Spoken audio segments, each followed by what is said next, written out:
Jangan ya. Ni ơi. Kopi quý sự đi khai.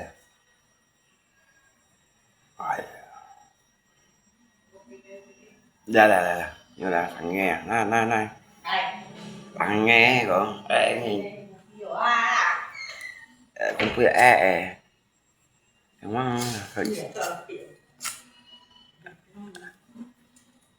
Không chỉ mày suy nó nào cho nó.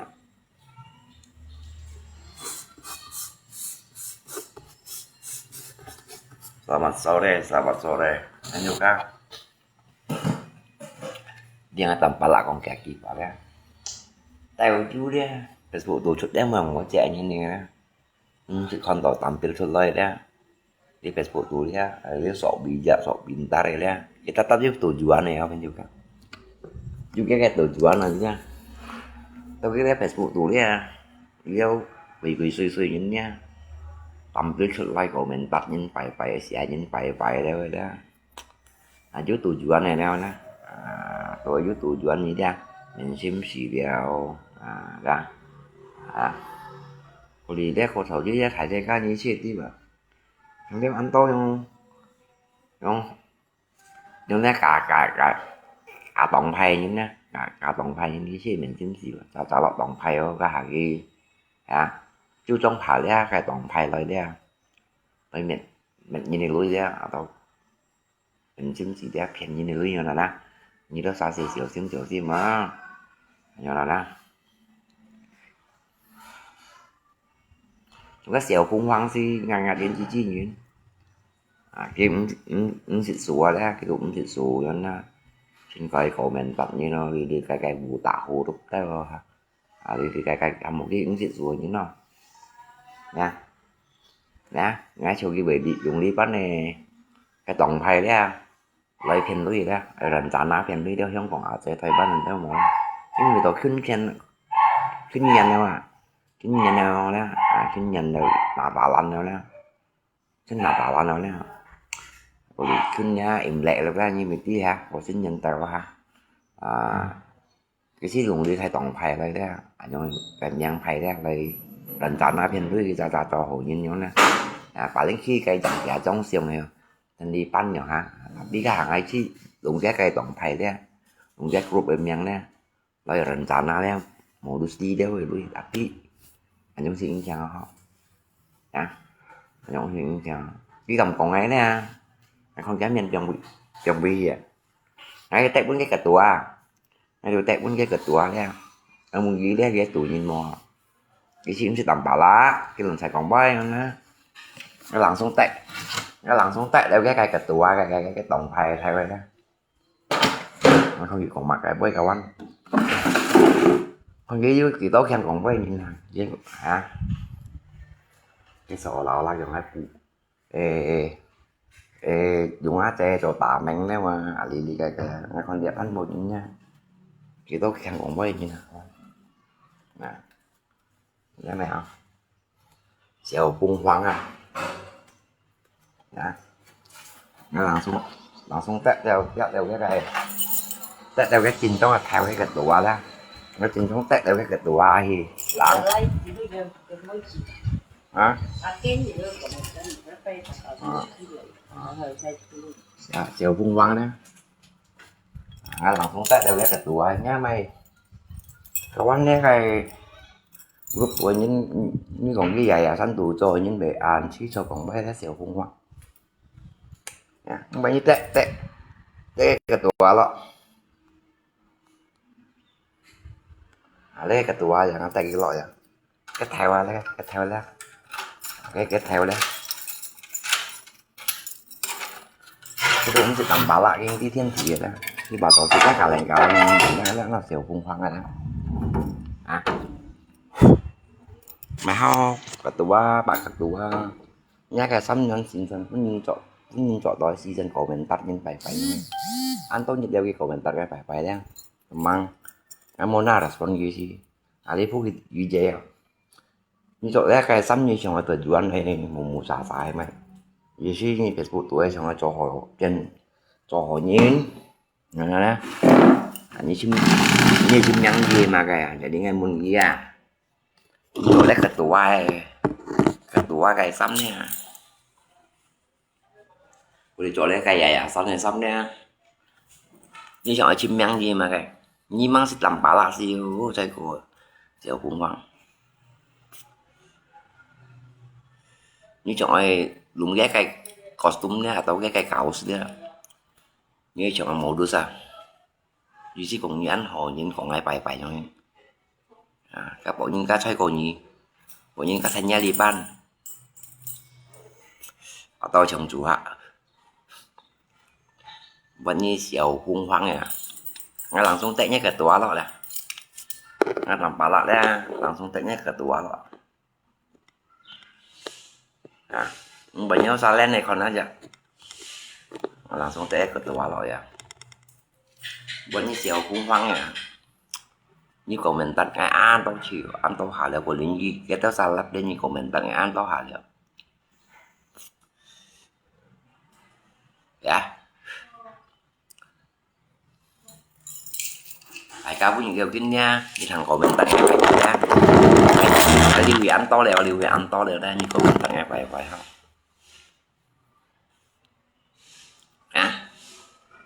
như buổi chiều đi mà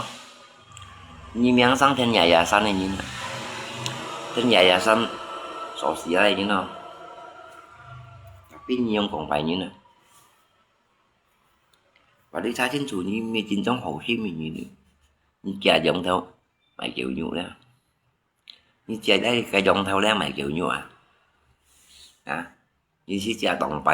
tổng bay bà mẹ đi ra cũng nhắn hồ sim nhiều nghìn nhưng mà họ nói như hồ sim mình nha nhưng mà season của mình tắt như nào season trả gì season lần lấy cho cái xe lén tao chỉ đâu không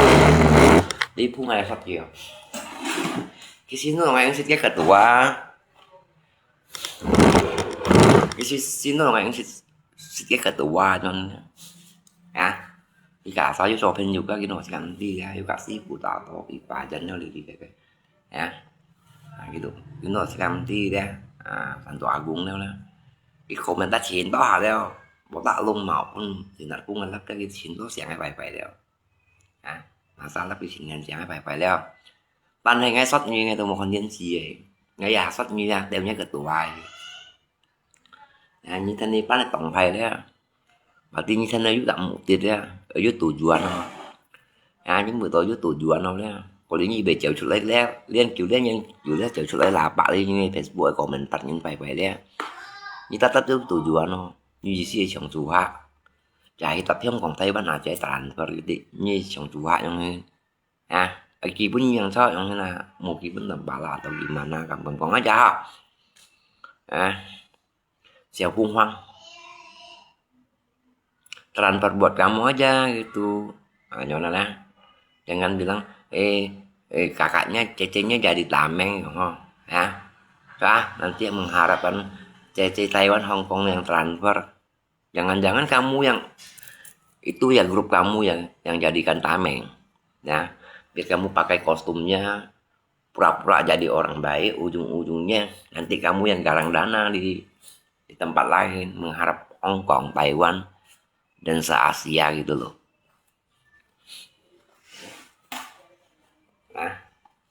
jangan tuh hari komentar ngay đâu kawan jangan bài đâu makanya liang ngay shot sih buatnya kayak ketua ti ya ini Pak Ketua ya ini kayak di bawahan ya masih banyak orang yang yang akunnya Xiao Kung Wang ya itu orang tidak bagus kenapa kamu punya kostum kasih sembarangan orang pakai malu nanti grup kamu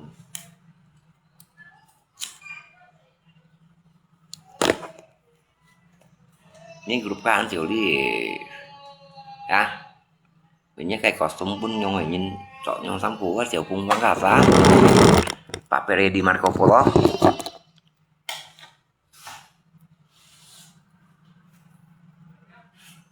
như chiều nay như xin nghe đọc bảo lạ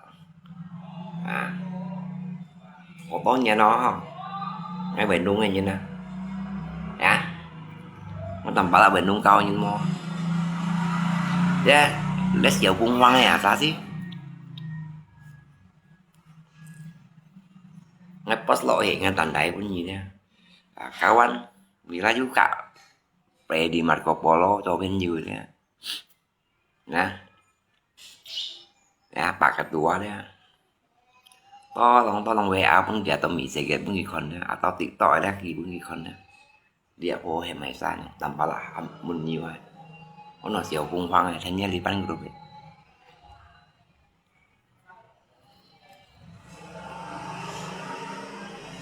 Thanh niên đi bắn group mau takin ba choknya sama di Facebook tu yang ngai tanpa lah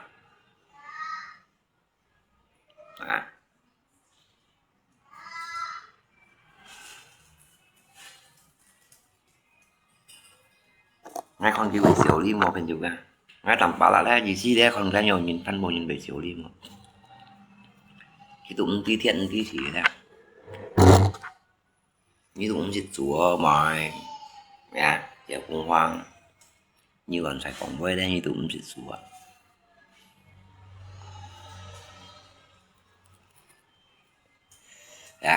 như tụng dịch chúa ngắt posting nhìn ngay mô chỗ đây lắng xuống teo nhất dòng theo mình như ta ra costume cũng đi dọ xỉu đi season có dòng này mình nhớ tao xài costume nha bữa chọn tỏ từ xỉu đi cả cái đằng dưới xong từ xỉu đi hay cả lo ở tông tòng phải vậy sao này nhìn nha ở tông sủ chi nhìn nha mỗi lần xài credit như này các bạn apalagi meremehkan buta huruf deh buta huruf apa dong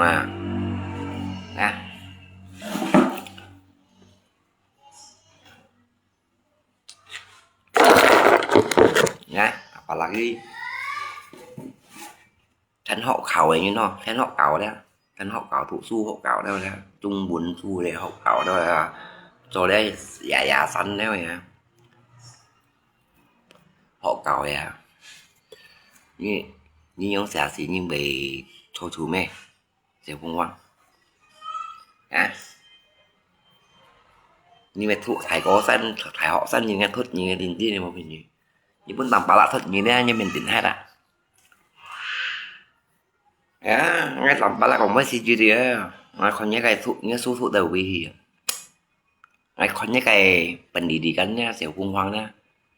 thụ đầu vì thân có liền ngay còn những cái như này nha bị dạ đầu vì apalagi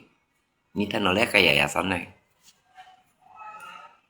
cái group đội những costume cho hắn nữa nè như chi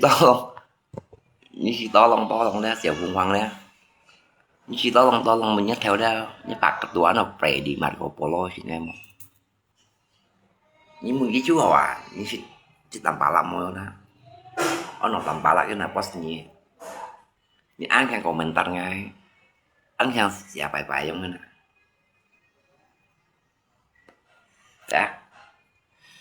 như kita nghe nhạc mấy tiếng như hè năm bạn hay như cậu hay nhớ lột cũng còn là mấy tiếng yang penting dia như trò đấy costume xong phụ lên yang nha nhìn nhà ăn chả nhưng mới xỉu đến nhá cái dạ xanh tuổi như nè nhưng mới xỉu đến nhá cái dạ xanh tuổi nhưng mới xỉu đến nhá group tuổi như nè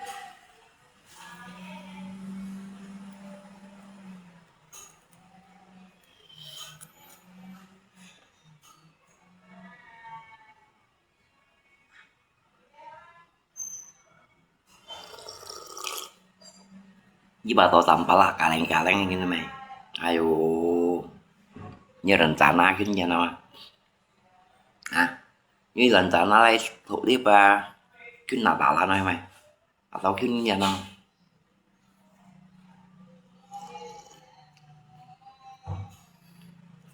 Như an rồi bánh bò nhìn vào trong còn kiến chi bao nhiêu. Như một chân hay xong nó với tay hồng Siêu phong văn.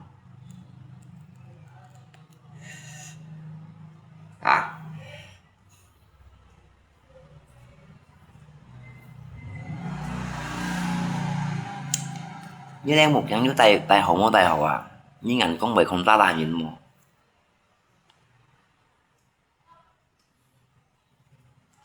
vẫn như xỉu cũng hoài ảnh con bị không ta là nhìn một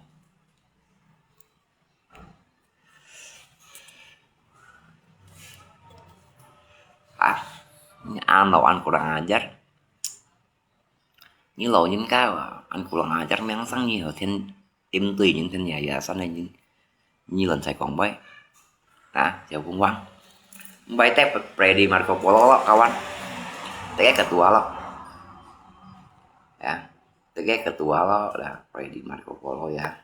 Ngasih teh ketua lo ya. Ngasih mun gili ya chẳng si thành lo nhà anggota tim tuổi như nè. Nó Jauh Bungwang này. Cái lọ chỉ to nhìn nào, thế nào chỉ to nhìn nào. Dài kinh than này ngay xí mình gì đó. Nhớ là tệ lắm.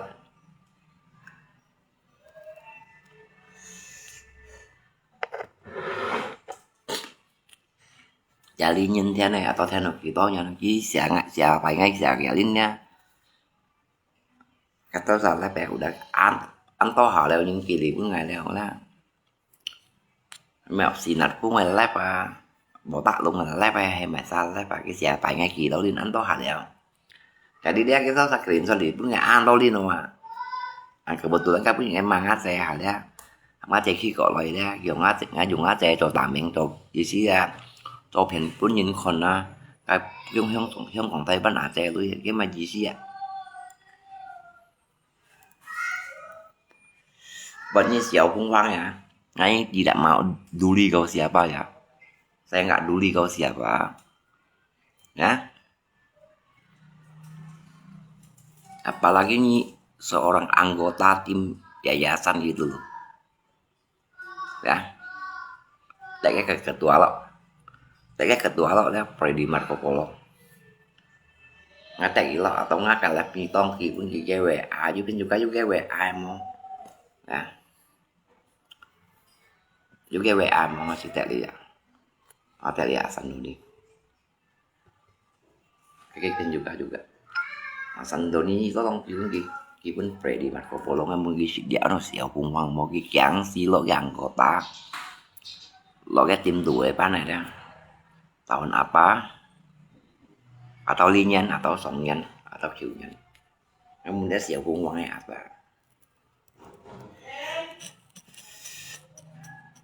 Mereka các cái group tuổi mà cái miếng sáng thế chưa?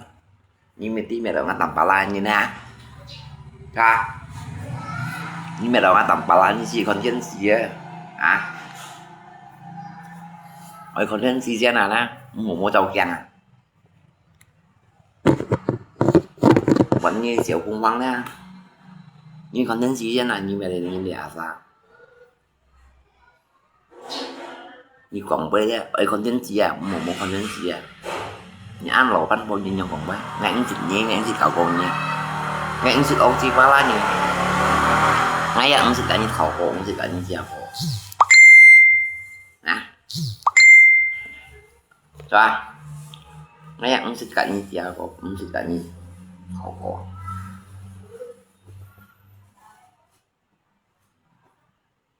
Nè. 你快看米谁个了？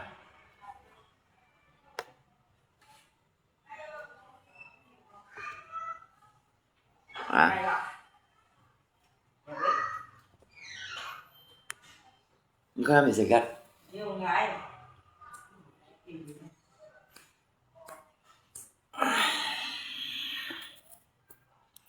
？Jadi deh, kita dah. Như vậy thôi bộ có đã bị hoạt động hay một buổi sinh atau như vậy cho xin sang có yêu hộ cậu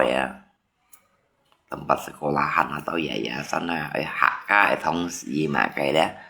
ngay tanpa là mau buổi sinh tôi nhớ bị ra những 10 lần Sài Gòn vậy.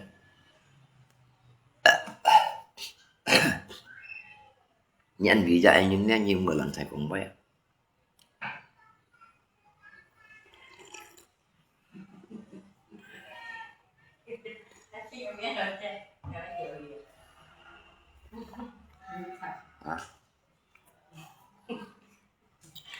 Chân thằng bố mẹ nhìn cái thằng chân thằng một cái tay sao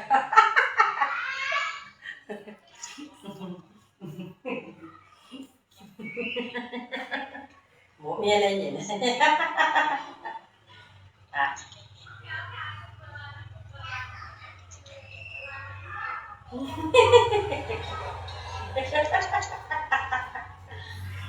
Rồi luôn nhớ không có coi anh kia nữa hả nhớ không có coi anh kia nữa nhớ trên bàn tập sân boleh mèo luôn nhớ coi anh kia nữa nhớ không còn mà bị kawan kia xin nói là boleh như bảy nhá cái đúng gì đấy các xin nhá miền là đi như mèo luôn một cuốn gì bảy nhá miền nha như bảy nhá cái tại hai đúng gì đấy cái chung đúng gì đấy các xin nhá miền là ra nhớ coi coi cái như kawan cộng cái này như kawan kia xin nói bảo tí như kêu là sắp vậy như mèo như kêu chi cho kêu là sắp à như kiểu chi rồi tôi kiểu là sao không thì bảo thời vẫn không tiền không chuyện nhỉ à như cầm bánh nhá đi tụ đông gì đấy bảo đi ra như mèo họ đông xe một miền này một số chi biệt bộ tủ đấy phải nhục cả chính cầm bánh cái miền thì bánh cái đi tụ đông gì đấy cái tại hai đấy cái tân đông gì đấy cái miền của mô phi nhìn mô nhục nhìn nó à cái mô nhục mô phi nhìn nó cái chúng mèo họ luôn hả mô phi mô nhục nhìn nó còn lẽ như cả cái lồi những cái gì nào điêu đi mày mang trò kẹp hai chị mày nè à chẳng nhân những món cái nhìn này hả nhìn đòi tụt kèo hay ngà kèo rồi đó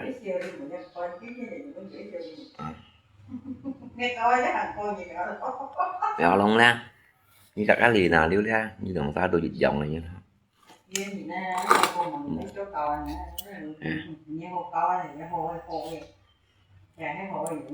à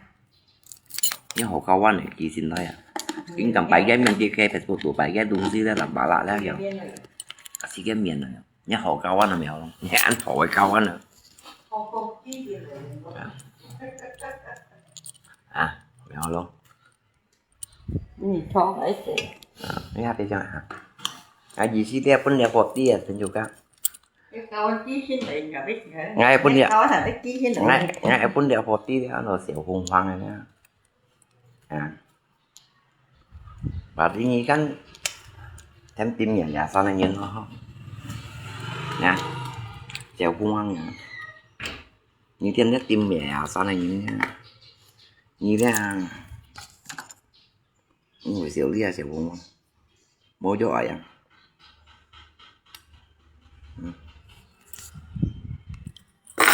nè như thế lét tim nhà sau này nhìn nha à ini hồi toàn phải komentar những tay phải kawan oh gitu ten komentar những tay phải ya Phung Quang apalagi ini ketua lihat ya ini lihat ketua ya ini lihat ketua ya dah ini lihat ketua ya ini khổ với mình gì sự tầm bạ lắm đã sẽ Phung Quang đó ngay tại cái miệng này kawan ini sự dân cái siêu nó đây này dah dah như cái miệng nè nó còn nổi cái lầm băng nè đi xì rồi đi vô bây giờ hạ trong cái xe còn trong thải lại đi lại ra xe Phung Quang như con nhớ lại cái từ qua đó đáp về đi mà có bộ lo ra như sen muốn gì sen xịn ngày mua sen nè vẫn như xe Phung Quang nha như ra như đây tiền chi ra tôi một season có lông mày nè xe Phung Quang nhá nè như đây tiền chi ra tôi một mày như một xíu ly bắn tim đủ như nào như komentar làm bà lại mà cái anh to mấy như komentar làm bà lại mà cái anh to cái thuộc phụ nhiều nè hạ đập giống còn chơi thầy ban kỹ như vậy anh to như còn này như một xíu đi ban này giả sau này nhìn là tìm nhà giả sau này nhìn nha như một xíu đi ban tìm nhà giả sau này nhìn là nè như kita ra sẽ Phung Quang nè ngay mỗi bên như cậu xa là như này như mà xa là còn ai mỗi bên như này nè như mà xa là như này Phung Quang nè như mà xa là như này đó như chỉ tao lòng còn là gì đấy các bạn nè như Phung Quang mà xa là như này nè như hạ còn hay cái kịch tụ tao quý thân nè như còn là bà lại hạ tẹo tao quý thân nè hay ra các bạn Đây mày tim mày. Ini buat ni Xiao Phung Hoang ini một xíu lý pan tim tuổi như đó, lo chứ còn như tia buat ni Xiao Phung Hoang ini tong kawan dan di jangan kawan yang jangan tambah lah kawan, cảm chẳng xịt như chuyện nói như komentar ngay mày như đi komentar ngay mày mau kawan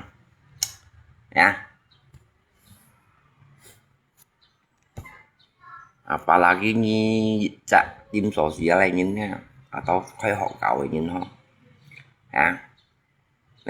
ini komentarnya makai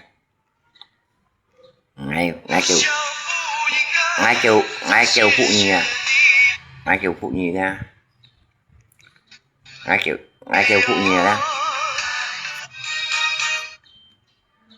nah ini komentarnya makai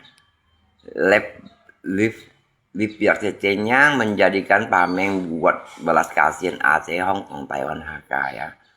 Nah, ini ya Xiao Phung Hoang ya. Nah, selamanya ya ini Xiao Phung Hoang soalnya kayak kostum gitu ya. Soalnya kayak kostum gitu. Berarti ini Caca jadi orang bijak. Ini selamanya soalnya kayak kostum, soalnya kayak sampo. Nah, soalnya kayak kostum ya. Berarti ini Caca cho họ đó, Caca lọ li pan nhìn này cái nhìn đó, như bệnh như Xiao Phung Hoang đó, như Caca lọ li pan nhìn đó, như Caca cho họ đó. Berarti nhiều lần trả na oi mày không? Nhiều lần trả na là Caca là oi cho họ bởi Caca cho họ đó là mày li pan tìm mì cái mà group như này, nha. Buat saya aku thay mùi nè việc cô cái akun nó Xiao Phung Hoang này nè chẳng xí lọ nha của bên nhìn hay kia nhân loại hay kiểu nhân loại atau yang loại ngay tầm bà lặng 10 ti đây đến 10 đầu cái komentar ngay phải các bạn ngay pan vô punya konja cái komentar ngay nè ayo punya konja cái komentar ngay nè kawan nha. Kalau mau yang komentar ngay tanpa lamon sawi. Yang suka dia itu buta huruf sama orang tuli yang nggak bisa lihat juga dengar punya apa. Ini mày gì sih?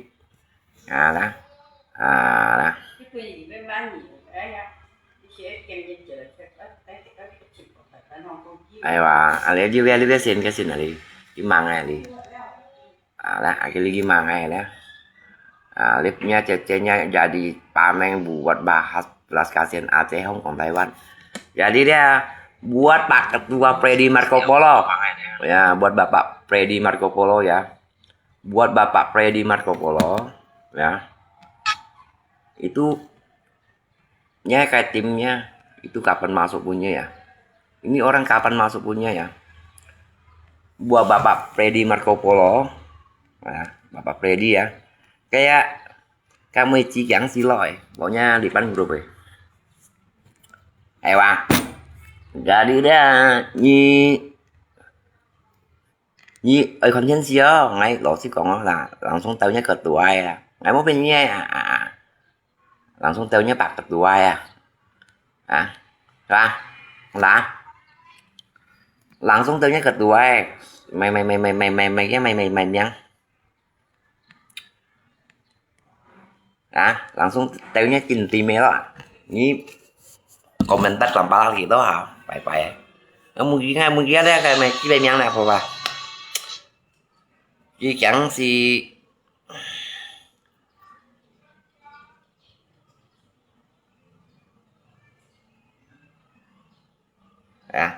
chứ chẳng si cho hộ nhìn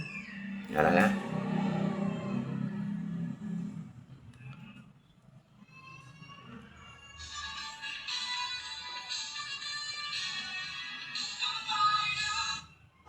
cái chẳng xin lỗi nhá, lipat này group ya. Kéo gam apa nhìn nó cái làm bằng x ngay nhìn kalian guys chồng nha. Bunga nhìn nó cái lambang kawan.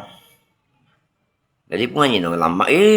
Referee di Marco Polo kayak lambang nih, kayak yayasan lambang. Ya. Ini Universitas Pancasila Jakarta, tetapi ngomong tidak pakai otak. Ya. Ini omongnya tidak pakai otak ya. Ini museolinya kayak tim tuh như nào. Berarti ini selamanya nih, ini chỗ lý thiếu xăm mì hổ à. Mì hổ à. Berarti ini kayak bijak sinnya. Contohnya kayak kebijakan Sin apa ponyin? Apung ngã apung apung xèo phung. Contohnya kayak kebijakan aneh. Những người to lòng xỉn được thì bắt chịu ship à. Đó. Như komentarnya kalian ya. Contohnya đây kebijakan aneh.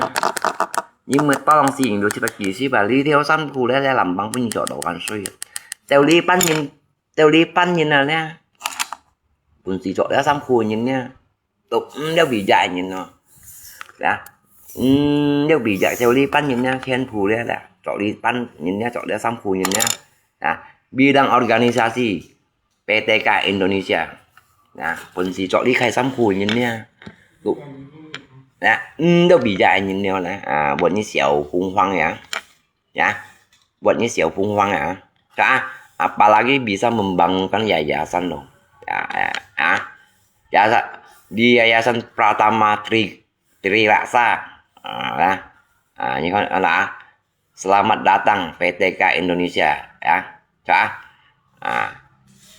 Bidang organisasi. Bidang organisasi ya. Jadi ini hiểu chỗ dia kayak xong khu như này. Bidang organisasi dia. Apalagi tim ya. Apalagi tim ya. Apalagi tim PTK Indonesia ya. Pontianak Indonesia ya. Ini Holland thay komentar những phải ya kawan. Như mày sao? Ngay xin cả như chào lui, xin cả như thầu lui,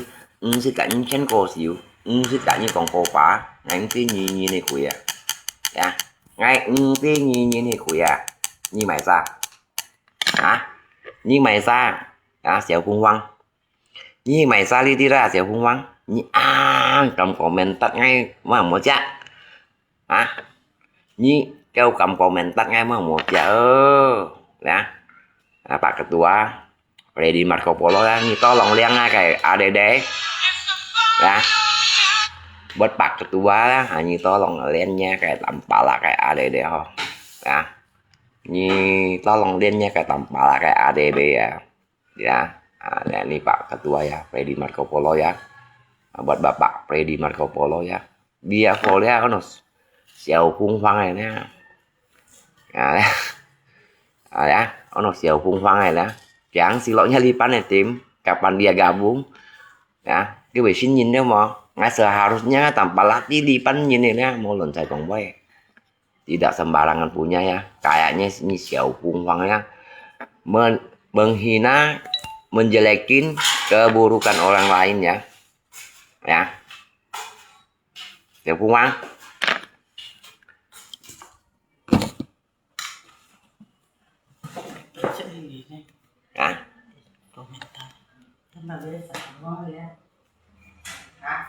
Đó cũng chỉ coi và cô đi gái với nghe komentar cái phải không?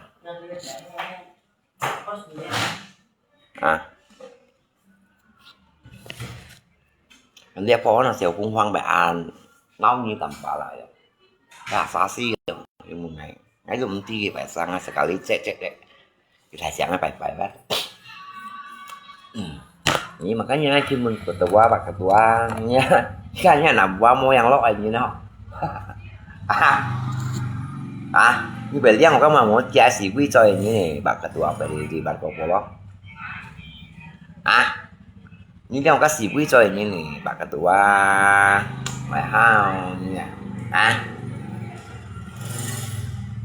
ở lọ nhất kim tủ lọ nhất Pak Ketua đi phát này nè ya lộ những câu chú ở tim mà nè tapi đem như lộ những câu chú bác phân suy nhìn bù tạ hồ rút bác còn ai mình xin sử dụng còn à chế bỏ thay bán à chế kỳ lui à Dùng Á che cho tà mẹ buat bà ready Marco Polo ya kalau như cái thành bà như tao long on bị bà gì không đó như tiền ngay có thấy đó cán bộ nhìn cầu chú lo như mi tao long bà ghét lên một chàng rồi đó nó xèo khung khoăng này đó cái Facebook đó như comment tắt làm bà lại mà cái to như tao long mình như cầm tao long mình gì đó buat bà ready Marco Polo ya ayo kalau nak kali tiket tu masang tau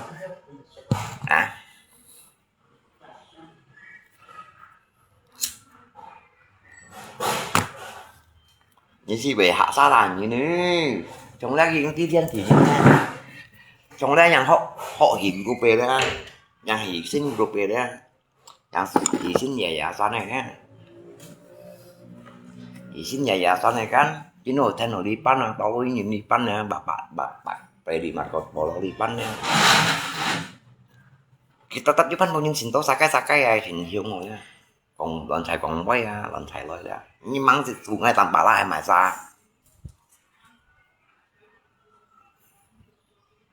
thằng cái nào nè nhưng mắng tí ngay mà ra gì như lần thầy còn quay còn ngay phạm một chú mô tả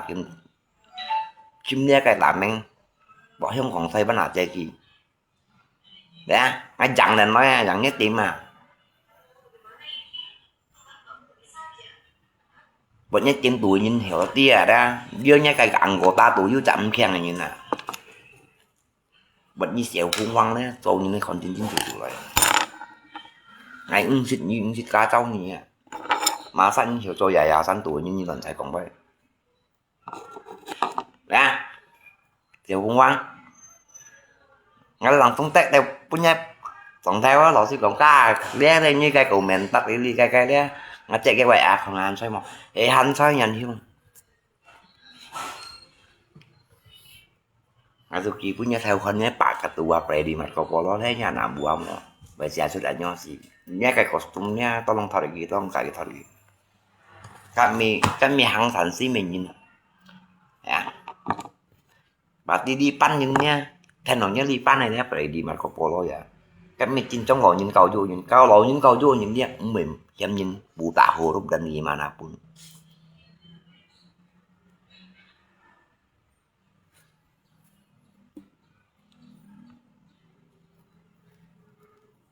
ế như chồng chính chủ chuối á như mang thực chủ gì như xéo hung hoang như mang thực chủ như lộ kiểu lo cái bán hàng của ta tao tin xem mình đi bán group gì tao hiểu như bọn thầy còn mới ngắt làm bà sẽ cầu cô nha ngay xịt nét cô nha ngay xịt cá tao cô nha anh như đang ở bên trên lặng phiên ba lập mà nha như trên ngay bên trên lặng ăn ba lập mà ở bên nha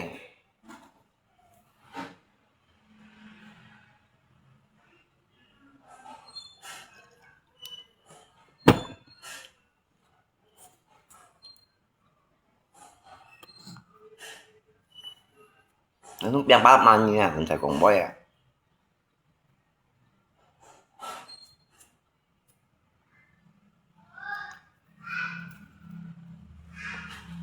anh xịt cá tao nha cho thằng tàu cũng biết comment tắt cái to hà leo ghê bù tạ hồ đó bao tí màn to leo ho cho chả chiêu leo bọc ngay phòng kia quỷ ba tụng á che cho tạm men lép bỏ đi đâu không còn thấy bán là chạy kỳ luôn nhưng mà cái gì xia xẻo khung hoáng như miếng sáng dài san tủ rồi như này PTK organisasi tim PTK organisasi Pontianak Indonesia tetapi dia như thế này lộ những câu như vậy tim mà như lần thầy còn bác như si muốn nhé bạc tua như si muốn ghi xin em không xem như muốn nhét theo chuyện làm bà làm một xem nè như còn ai mà ra xem nè như lần nói đây cho si chín nè apalagi lấy message như lần thầy còn quay không vậy như tan sao mà lấy phòng lấy cái quỷ ra trả lọ đi bán tìm nha chỉ ship bỏ đi theo không còn sẽ thấy bán buôn này như này trả trở lại cho hồ như này mày atauขึ้นหน้าตาเราnói mày nhưng mình xin xì à nhưng chưa nggak terima ngalamat nggak punya Pak Freddy Marco Polo ti ngabui ngabo be như lời chúng mày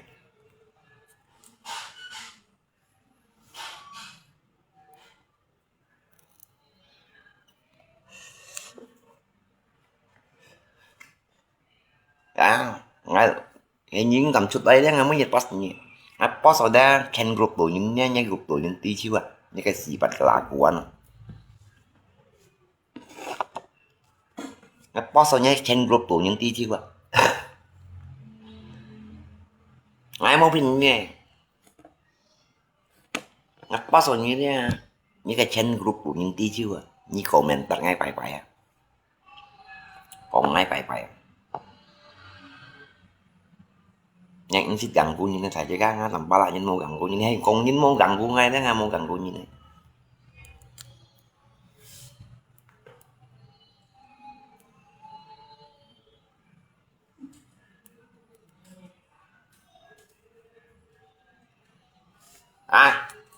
vậy như tay cái theo đó tay cái bạc của tua là Freddy Marco Polo nha như tay đó cái anh nào bua thật dòng xin này thầy cầm nhá ngay tay cái đó phải juga cái topeng juga Pak Freddy Marco Polo ya tay cái đó nhá cái lộ những câu chú anh cái nào bua ra mày chơi trăm mày lộ những câu rồi nó lon tầm cho đi nó lon cả tầm cho đi cái tấm này thôi đây hắn ăn tối những hồ xin nhìn nè một lần thầy còn như này không một season có dùng ra còn mình tắt trên bài bằng hiện đại như này cờ bù cái này đó lon tầm cho đi à hồi dưới lỗ gan của ta ngay làm ba la ham này ở lô cái ăn của ta đó ở hồ sim như nào trên trong hồ sim này trên trong câu xây của thủ su mỗi câu xây của còn phải bởi bảy hiểm như này cỡ bù đủ cắn một khẩn khăn những dư thủ dư su một thủ dư su nè kita ra những chỗ những nếp phân phô những kiểu lộ một dạng phăng đấy nè tapi còn với đây rồi đấy như cái bị dạng tay quý thân như là cái lội những thanh nó đi bắn lội những cầu chú tại bị thân để ngay mua xin ngay tầm 35 mới tỷ là như một cái ngay 병 như ra những mình 병 bị gì cái theo custom như chỗ đó đấy cái mặt xăm như chỗ đó tụ xỉu đi như thế nào đi bắn tim bà thì những tùy như này thái trên chủ yếu chạm tùy như này kèn như này mới hỏi đi bắn tim xỉu đi à mới hỏi đi bắn tim nè phải để còn tiền lại Indonesia xỉu đi nè lội những cầu chú vậy mới hỏi đi bắn họ phong cung hồ như thế xỉu đi sau đó xin răng ăn xỉu đi như lúc khen đi thì đi làm quỷ hình như này quỷ đang làm thầy của mình tắt ai ô hình như này nè như kipun holi kawan như to lòng kipun holi nhiều tanpa lah chim Freddy Marco Polo mấy muốn đấy xèo cuồng văng cả cái kỳ tốt chịu như lọt cái group kỳ tốt chịu như thành cái liban team kỳ tốt chịu như tại holi đó Kuli ngay thầu WA Freddy Marco Polo ngay tak pun ngay pribadi tak pun ngay ki pun kon ya.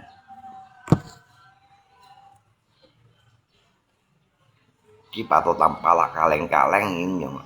lon phải comment bắt ngay không kawan. Ngay đúng thịnh như mẹ sang ngay một ca cháu gì không. Ngay gì lon nhí. Hả? Mò như hiung mà mình như sẽ cũng quăng vì văn nha. Càng hạt trong TikTok của bên trên như dùng chiêu nhắn sang như trên lộ nhân cầu vui group như nhau chỉ dùng cảnh còn thầy mai những phạm ngủ chui hiểm nhân bù tạo của group còn ai súng kia quỳ súng chi đã ghép đúng á che cho tạm mình phòng gas sẽ gai bỏ không còn thay bán hạt chế xoay của nhưng mà gì gì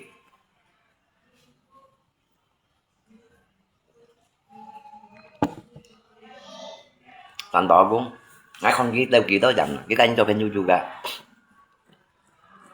ngay không đeo vô lấy bắn vào những nét kỳ đó bị dạy Ngài không jaga kebijakan Tewithon. Ngài muốn jaga kebijakan Tewithon. Ngài không jaga kebijakan Tewithon. Di sini thân lý pan tìm nha, thân lý pan tìm phòng lý pan này xe đấy. Phòng lý pan này xe, phải thân khai khô á, như mấy tia lưu to á. Dù khối học ẩu á, để sẵn dù khối học ẩu, dù khối học thông á. Khối thông su á, đi cái á, lộ những cầu dù á. Di sini ở Senggol nghe làm bà lạ chứ mình nè. Cái xẻo cung hoang anh sen, ở son Senggol làm bà lạ cái Senggol xa làm. Như khi tao lòng mình nhớ theo sự ngày một trên là.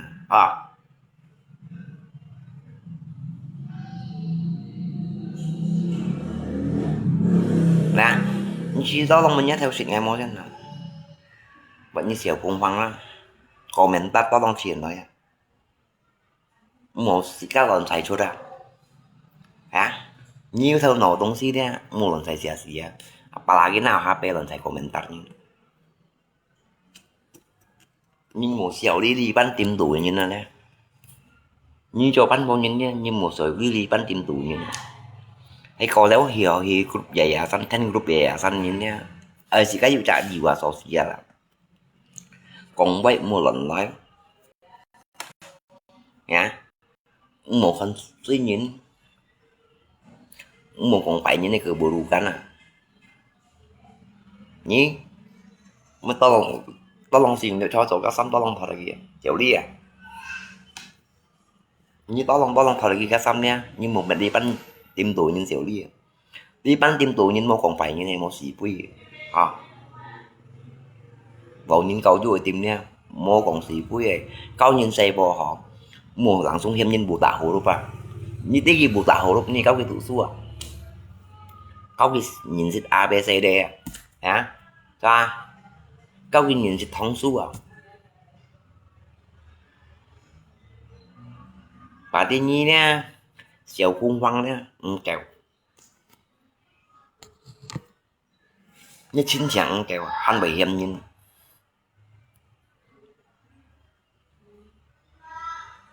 để trả cái đi ngay tầm ba lạc kiểu nhìn gì ngay một content gì các bạn ngay lặng xuống chim nhá theo ngay một cả leng ai các bạn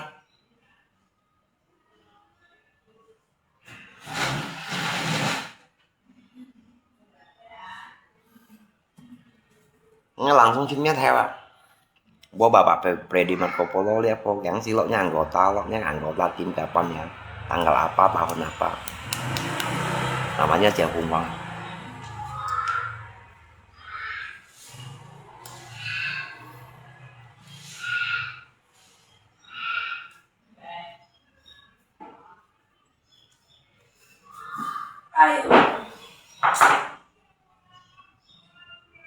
nah Pak Freddy Marco Polo ya ini ya ini Xiao Hongwang ya ini kapan masuk tim kamu ya dia boleh yang siloknya tim ini di komentarnya biar cecenya jadian pameng buat belas kasihan Aceh Taiwan Hong Kong transfer maksudnya apa ya maksudnya apa ya là Xiao Hongwang này nhá cái maksud đây makai kalau ini gambar buta huruf buta huruf ya dia masih ada satu lagi buta huruf ya buta huruf ya lanjut ya buta huruf ya lanjut kayak buta huruf aja deh yang barusan post ya barusan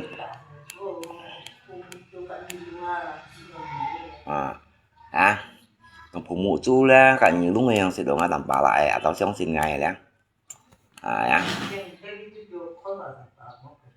nha đó cái mặt cái gì xí đó bệnh như Xiao Hongwang ya cái mặt cái gì xí đó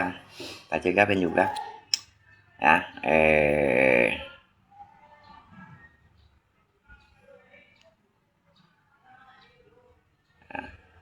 Bunyi Bapak Freddy Marco Polo lihat po yang silo ni li pa này anggota ya ya lỗi li pa này anggota ya cái yang silonya kayak anggota tim anggota ya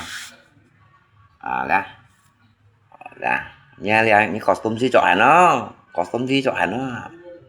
dah dah ya nhưng một xíu đi nha nhưng một xíu đi li pan tim tuổi như này di pan tim tunya orang bijak ya, orang bijak. Ini Pak Ketua ini. Ini Bapak Ketua Freddy Marco Polo ya. Ya. Anda mah. Ada. Ini Bapak Freddy Marco Polo ya. Dia boleh ngasih mun dia lah. Dia siêu cùng hoang hành gắng xin lỗi cái group tua. Như vậy nhưng anh chỉ cho còn quay. Cái cổng ai bùa tạ phù đâu về nhìn cả nhìn không luôn này ra đó như si bùa tạ mà ta đó phù một chú gạn nhiều luôn rồi nhìn nhạc hiểu trong xin cái tầm bà lạ dan masuk Freddy Marco Polo đó bahasa juga ngaloi thì bà tí như phù một chú đó cả nhiều không luôn không đúng không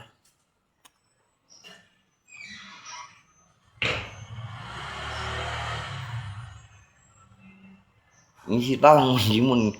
mun dia makai JC mun dia kayak makai JC xong xin ngay còn này gì đâu berarti như tao salah trên phù đấy kawan nha chơi này để chân này phù một chú nhìn không luôn yang xong xin ngay tầm bà la ngay tí đấy sẽ không hoang hay mà sao ya terus masuknya anggota ini kedua juga ngay này berarti phụ một chú lo nhìn không đúng không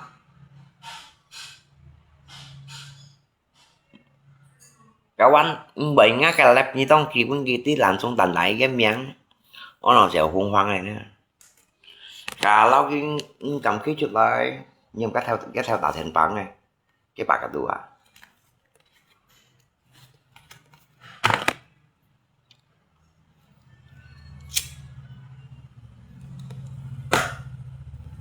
nhưng cái theo tạo thành này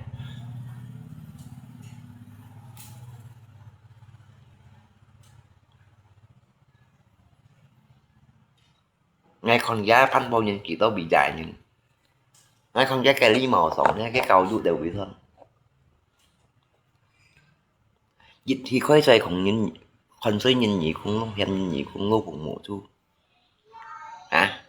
ngắt chạy cho tạm mẹ thấy vẫn là chạy về đi xa xa rồi nhưng mình chỉ dễ nhưng mình chỉ gần thấy vẫn là chạy không còn là chạy cho ta làm phát đi được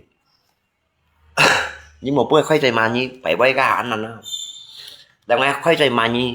kiểu cung hoang phải bay ra tụi chung này quá nhưng kita đó nè tầm Bà Lan chấm chiên trả ba rồi đang nghe khoai chạy mà như phải bay ra mà ra một kiểu đều máy nhắc cả tụi anh phong ha rồi nhưng kita máy bạc Freddy Marco Polo anh phong ha chứ cũng đồ nha như thằng chính này giả khoai chạy mà phải với mà nhìn nữa nè máy bạc Ketua Freddy Marco Polo anh chịu cũng đồ nhiều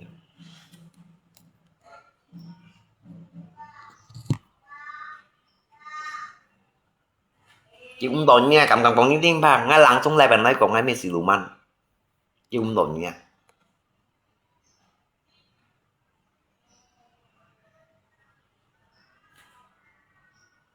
nếu mày cái gì xí ngay cũng xịt như ngay cũng xịt định như ngay cũng xịt cá trâu nhiều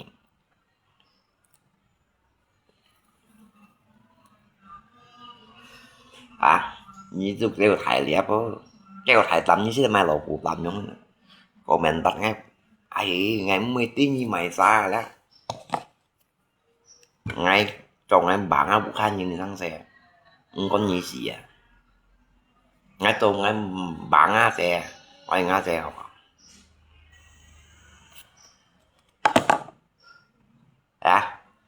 như cái còn ngay tụi ngã xe cho bà bien cho chịu nhà mẹ chịu Phùng Hoàng ngã chịu nhà mẹ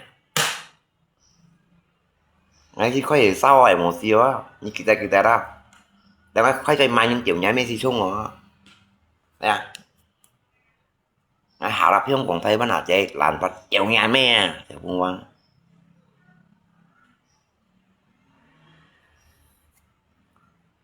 thằng còn như một nhái bộ nhỏแต่ว่าเกี่ยวกับที่โมคอนเทนซีกับว่าไงเบ็ดนี่ถ่ายเดียวกันหรอว่าซาลาขึ้นหนึ่งซาลางัดเกี่ยวยินโมคอนเทนซีอ่ะนี่ชิวไม่เพื่อนมาเกี่ยวเนี้ยแม่ได้เผ็ดดิ้นเนี้ยนี่cầu vui gì vậy một lần thầy còn quay à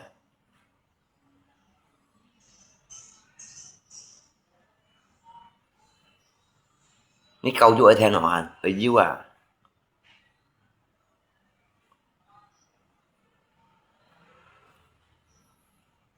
hả cũng mấy một lần lại à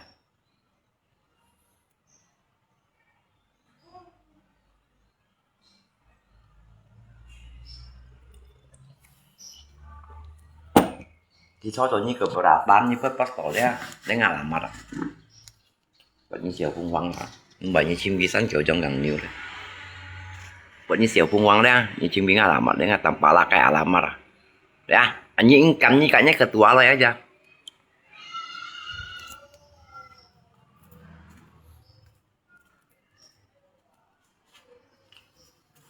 như cả nhát bạc cái tua này á anh những cầm gì ngay chi à đã ba sang pi phiêu pi ở trong nhà tí kinh chuyên dạ dầm chúng tao tàu cao nhau bán mùi như thật hàn ya như thật hàn cái tầm pala xoay mau về to như là son này mà daripada như cái tuh komentar emang mau chả à ngay tầm pala xoay mau lên về to như là son này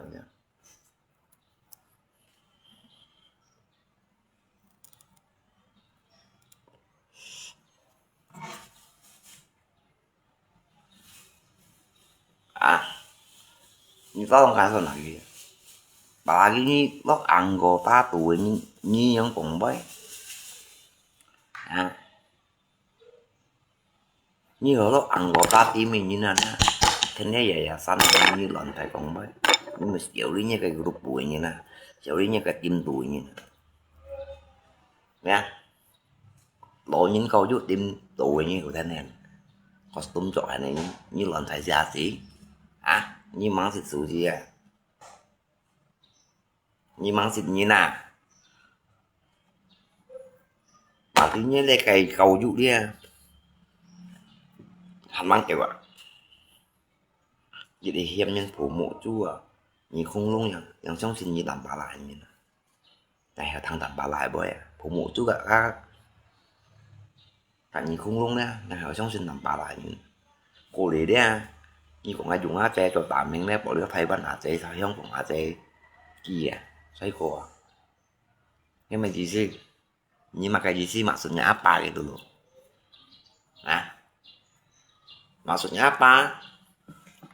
banyak itu mau banyak tan sama siêu siêu Phương Quang cho đi khai cổ sống gì xin như thế này bán nhìn ăn hải lia bệnh nhìn thế này bán ăn hải lia bệnh nhìn nha như em mệt sáng say tụi coi coi nhung si sắn câu giống nha nhưng tụi ăn bể bà giàn coi à có để đi bán hải liệp nhìn bể bỏ nhiều hả à tao như chim sần già xí nè như thống xanh chú rồi chẳng gì à phim nào ta làm nó nghe mà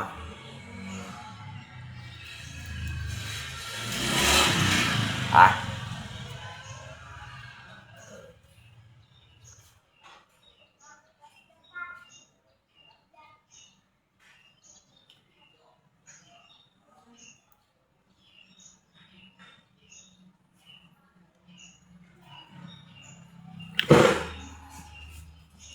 ya, tapi janganlah ketua dia bukan kaleng-kaleng. Nah, ini saya mungkin sih nggak emosian. Jajalek. Ini mungkin sih lambalang emosian juga. Makanya cái anak buah ông từ ngang về làm cho tôi. Cái anak buah ông từ dia ngay lambalang về làm cho tôi. Jajalek. Ngay justru dia ngatek theo lo.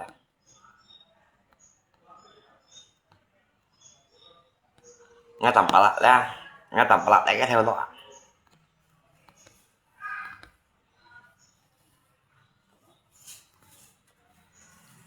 Ngay làm chúng ta cái theo nhang lo.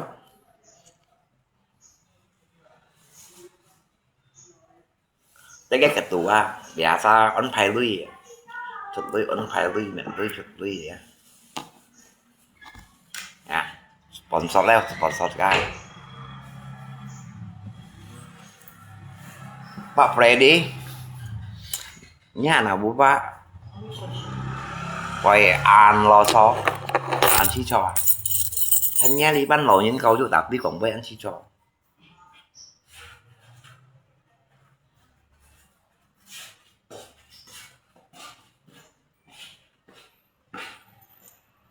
đi to lòng ngay ngay mua cái thành bả Holly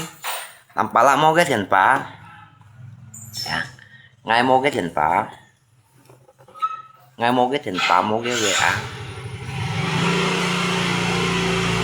ngay hầm gì xem đẹp bạc cả tủa đấy to lòng ra câu chú ở kia cái nào bùa cái comment ra ngay dùng á tre đây cho tả máng bỏ đứa thầy ban hiông của á tre xoay cổ tràn vào kỳ lui chứ mà gì xí cô lấy cái còn ra ở đây bù tả hồ đô bây như nào nè cả nhìn không luôn như nhá nhà chen bù hiểu xong xin tạm bà lạ chẳng hề thằng tạm bà lạ vậy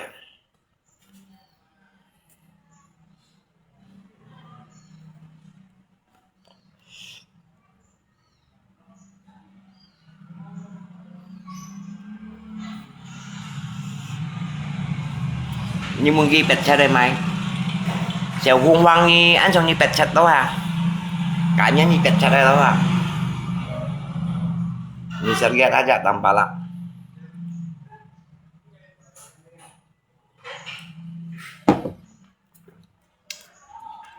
ngay kaki mau terima sih Wak. Jadi Pak Freddy Marco Polo ya yang tahu akun ngayon na kakak lo mau terima sih ngaji sih kipun kikonnya anak buah banyak kisin ang asal kata ke komentar alung sini lab sinat ku nge-lab cái komentar ngay pai-pai atau Santo Agung post aja gitu komentar ngay pai-pai gitu ngaji sih dia ngay ông kita bijak ini Pak Freddy angkatnya soalnya anak buah be angkat salah mau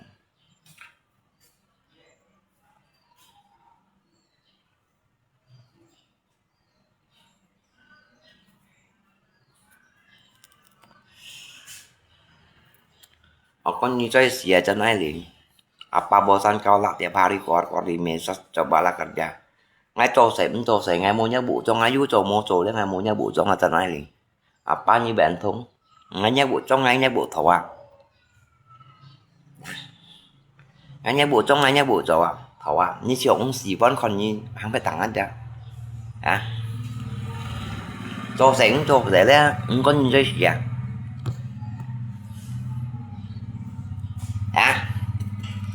rồi ngay cho sẻ đấy không có nên chơi gì à ngay mua nhá bụ trong mua nhá bụ shit mua nhá bụ thầu à mua khẩu thành pun gì không ra nhưng muốn ở đi đây komentar rồi nói đi à nhang dành hi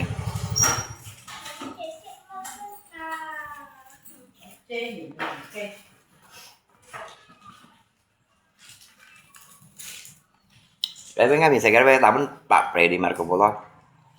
ngay một cái xịt gì không cái lót gì vậy nhỉ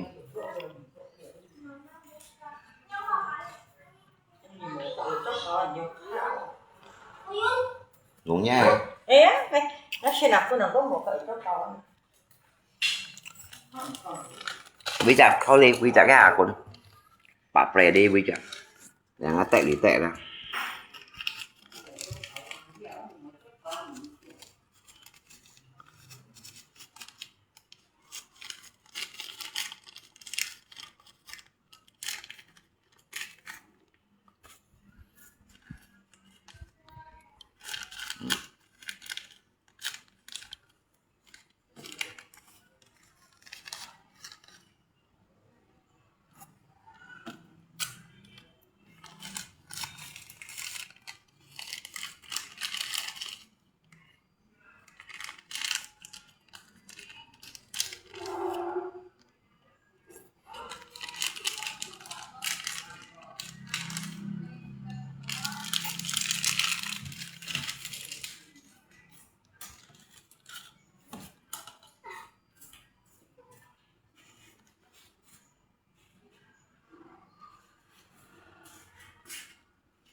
nhà con nhà con như khoai em mò ở ngoài như thật khoai em mày à ngay tầm bà la mày sẽ vùng văng như thật khoai em mò ở tại liên sang xe ấy như thật thôi như chuẩn sang chiều dòng đi lời đấy cảm cảm ngay an to xong treo dầm á trọng bị chín đấy luôn nhỉ cảm cảm á như lời tao sang chiều dòng đi lời á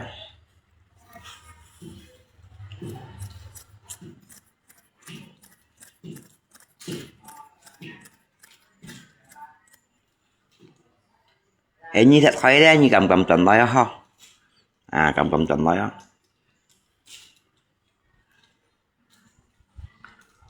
jalur hukum ngasih nyen jalur hukum mà ya di sini ngasih nyen jalur hukum mà ngasih kan cộng tăng apalagi như sen lo những câu chú ấy nhìn những một con hạng ngay tầm pala jalur hukum mình sang xe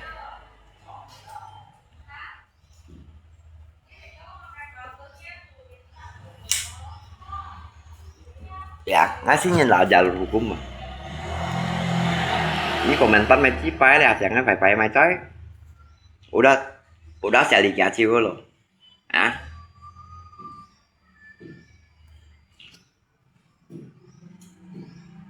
à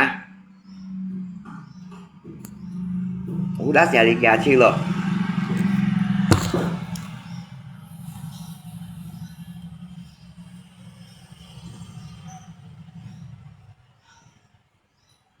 à udah saya dikasih loh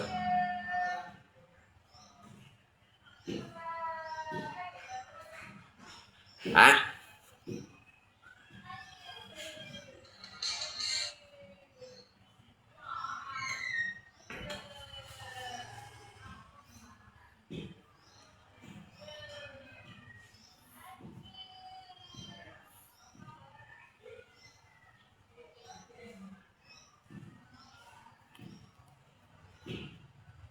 hiểu có coi không chỉ suy luận rồi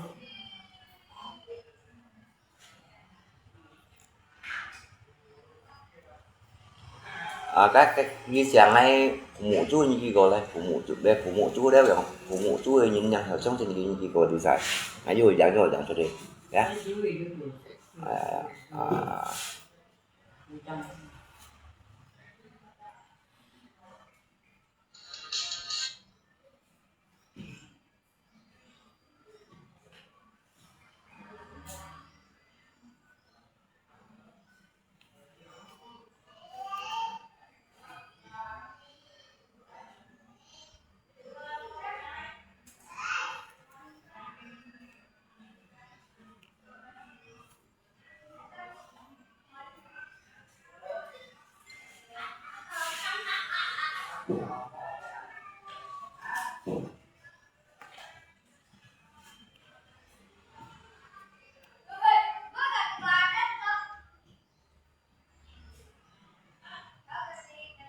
ini con dia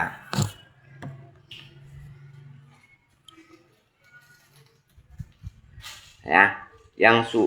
suka dia itu buta huruf buta orangnya buta orangnya tuli nggak bisa lihat juga nggak punya bà nhưng mà gì xí à nó nè nhưng mà cái gì xí vậy trong này nè chèo cung văn đó chèo cung văn nhưng mà gì xí maksudnya apa ya ini anh bị dai nhìn mẹ chèo cung văn đó như anh bị dai nhìn mẹ bao nhiêu chèo cung văn đó anh bị dai nhìn mò anh bị dai các bạn cái sĩ quý mai cha chính rồi bà phải đi mà có bỏ lo như biết đấy quả nhau nhưng tụi lo nhất tìm tủ rồi chọn có ba là cha chính rồi sĩ quý mai đấy xa xí đấy các bạn chỉ cần dịch giang dịch của cái đây của mình tận mà một chả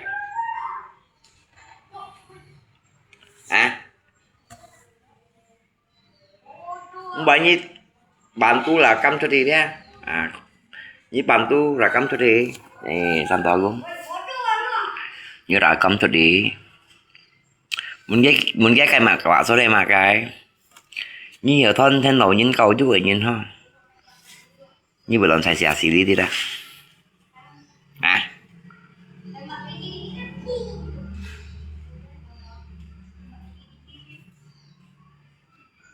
ra nha ra như komentar coy gì đấy à nè Santo Agung post ngay mà cái komentar mà cái không ya boleh alung chin gak kasar lab makai dia lab mai tanpa lab makai dia ini komentar makai ya ngay nhìn dia ini còn hạng ngay vào được hukum mày ngay tuy nhiên này các bạn ngay cái gì mày sao cái komentar ngay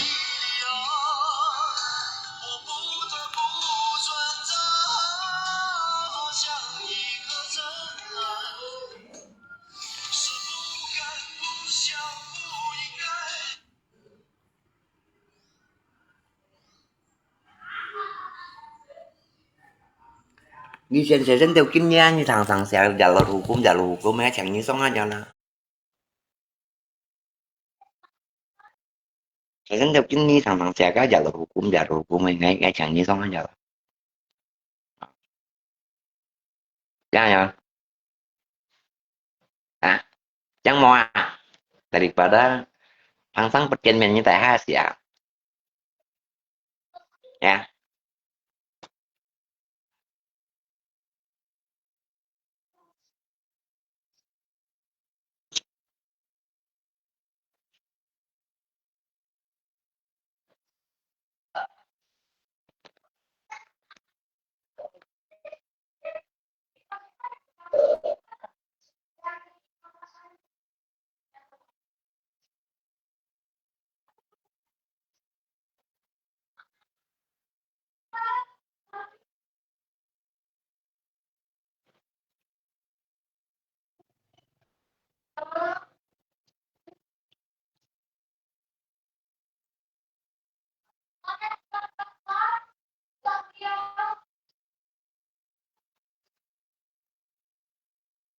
Cuy ini gua nawan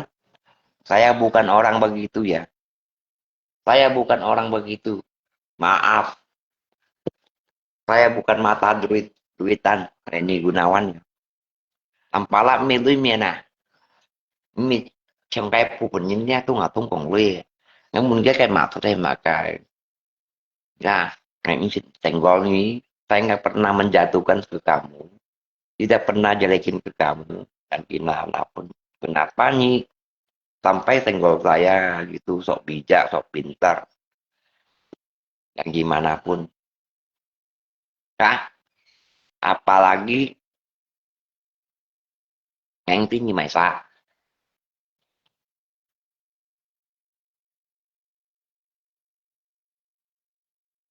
yang tinggi Maisa kecuali ngatain jiwa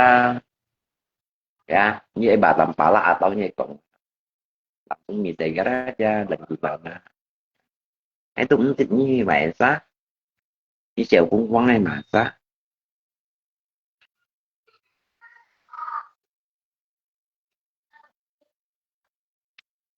cuman ngay chính cái ketua những người đầu tim tuổi những họ dụng tuổi những chàng là như nào còn tại còn que kalau dưa cái lộ những câu chú ơi tim mình nhìn nha tôi sợ chỉ đẹp một lần thầy còn que biarpun dia saya media sosial tăng gì đấy chỉ các con mặt cái giàu tôi đây còn họ còn những tổng một cũng thầy những cái cầu chú tại quỷ thon những cái cầu chú đấy lộ những cầu chú tại quỷ thon được tôi đấy nhưng mà còn bằng số một em nhìn ở thu cái bù tạ hù thôi về những nha bù tạ hù thôi phải không mua thủ su này thì không luôn này hiểu là tầm bạ lắm nhưng mà gì gì đi ra thằng đó cũng gắn ta bà tính cái lộ những câu chung kêu lo như cái gì bù tạ hù rồi nhị cũng đúng không họ như tại cái gì lo cái nhị cũng lo tại cái thủ su lo biết chẳng hiểu gì lo mấy chi ba ai chi chi nè chèo cung văn nhưng mà mặt vu đe lý ban tìm tuổi như nào như lần thầy còn quay ya menilai atau menghinanya sekejam begitu. Jangan menilai atau menghinanya sekejam begitu. Atau như sengaja trò đi khai sắm phụ hay phòng đá khai xệ atau như gì suy ngại cái thanh lý bắn tim tuổi như nó anh phải bị trợ sẽ nạn nha như còn quay mà vậy sẽ nạn nha như còn quay con suy bị bắn là bạn anh này như là tao thấy lùi dòng này như này mà cái gì chứ ngay mình như cách người ta là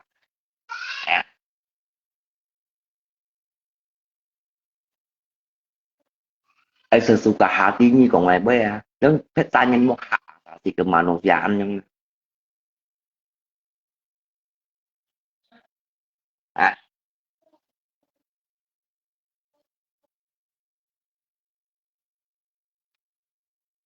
itu pertanyaannya mau hak asasi kemanusiaan gitu.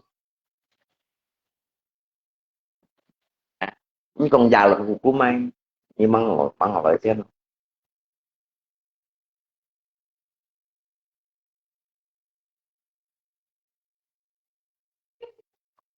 atau new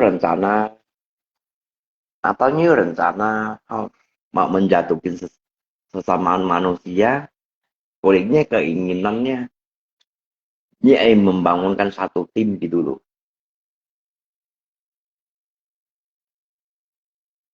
Kenapa nih sampai Nhung Siangai nampaklah cecenya jadi tameng biar orang kasihan biar Hongkong aja yang transfer gitu. Maksudnya apa?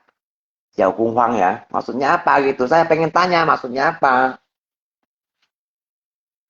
Maksudnya apa? Saya jahat kamu orang baik itu. Ujung-ujungnya mau ingin bangun tim gitu ya. Tim yang berbijak.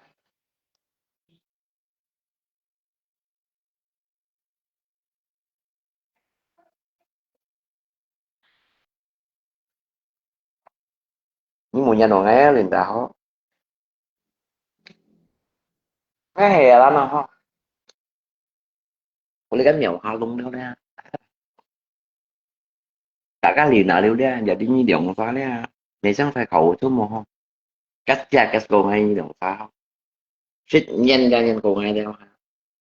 đi nhi động pha để hấp cho họ khỏi như lần chị mới à à nhi động chị mới mới hấp cho họ khỏi đeo ha cách ra cách cô ngay tới ra tới cô ngay đeo dạ để bút những khi học động các lăng tăng quen to liệu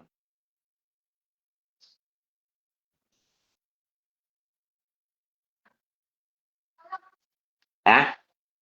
vì nào nếu muốn bệnh không ai hình như mua cùng cháu sao tí nhập bao nhiêu dạ cùng chú đi lo làm pa la nó kiểu bạn thật mà bạn thì cháu bắn hát cho trong dịch nhau hơn nhận ho ngay mi khâu tột nhỉ ho nhưng mua cùng chú đấy còn chú đi lo rồi nó kêu thật tận này cái còn à bóng bài lì nào lưu nhà nó ngay chí chân nhá kiểu cái kiểu thật tận là cậu á đã hạ tổ cái bề cùng tôi đi kỳ với tôm anh tránh như bề cùng tôi đi kỳ với rồi bạn ngắt ngắt kiểu thật à nó khoan tay như lọ lượng chết nào như lượng chết nào mình lết tay môi mình đó bác sĩ ní mày hả có tay má đi lượng trên đau là cái đau gì đấy để đi mình mệt bổ gì nó không bởi tên nó tội mà cha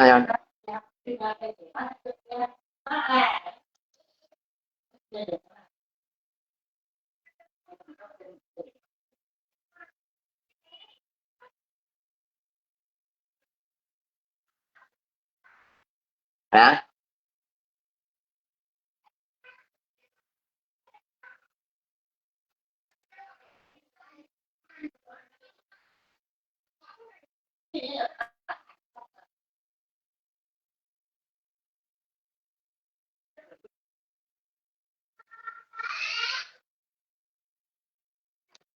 nhưng một già các anh có à mà ngay sih kau bala ngay sih một ketua kau bala cái lộn những tôi giúp cái tim tua đi ở nọ mèo ở nọ Xiao Cung Hoàng ya, phải đi thay sọt mà mình chỉ các sáng sẽ mình tiêm của mình bắt nhưng mà một dạng căn nhà của người ta tập ba la gì là sót có dân dân bỏng bỏng của mình để nhé thay lại vô xỉn ha à, à mới cái như trò đi theo sắm đồ xỉu đi mới cậu phải nhắn tăng này tại mà tập ba la giả tha như vi bắt nhân tình ngày tha rồi đó à chào cũng hoang lắm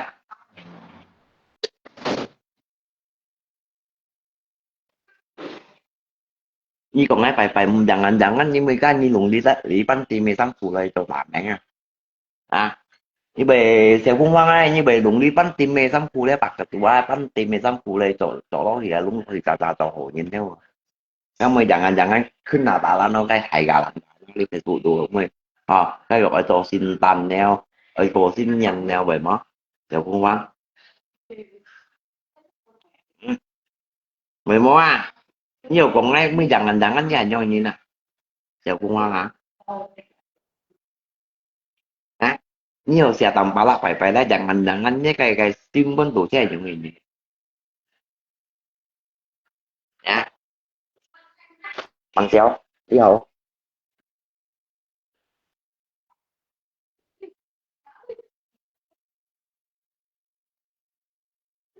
cái nồi tầm ba là cả lấy ngay nè ba là đi đâu đi nữa mà một chạy có lẽ phải vừa thổ chứ thì ai mà to bằng tiền rồi chỉ bắt chỉ chứ và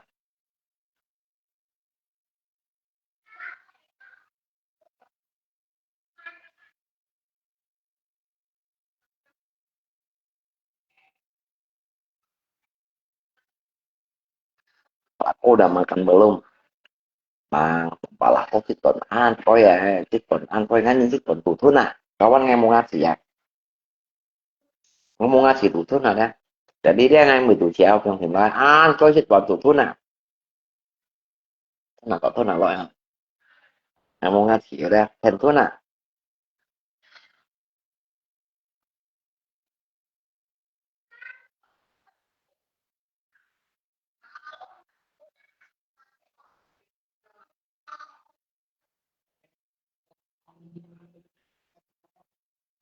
nên si kasi kaya tổng bí là nhau vậy không chỉ cắn cái tình của lòng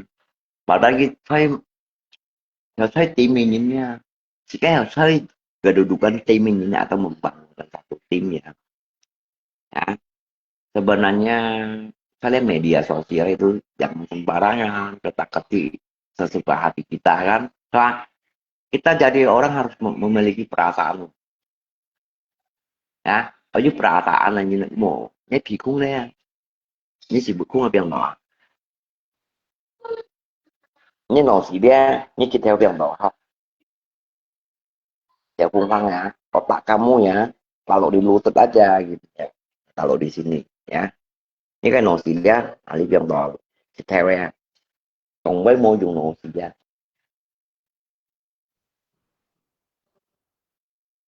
À, còn với đó là dùng Nosilia,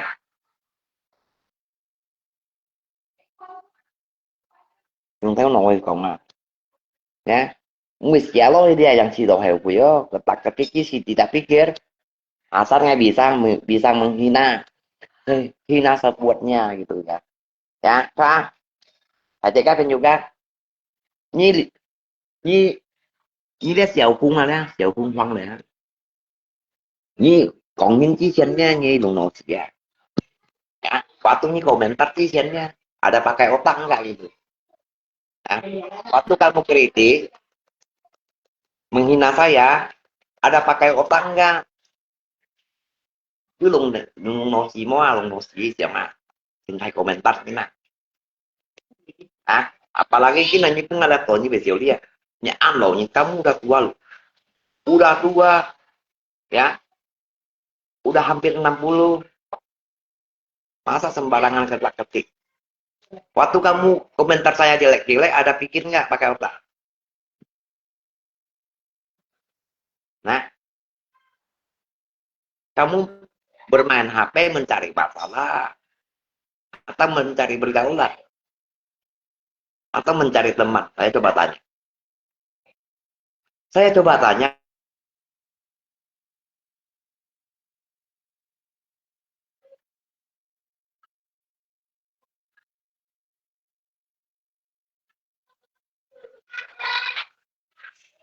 waktu sih kan kritik, komentar sih kan mau siap. Tahu. Saya suka hati saya, yang penting saya puas. Gitu kan. Kenapa nggak tanpa live postingnya kan? Nggak posting itu nggak bilangnya. Jadi gimana perasaan kamu? Perasaan kamu gimana? Malu? Malu tidak? Apalagi kamu punya anak, punya suami, punya tim, anggota tim gitu loh.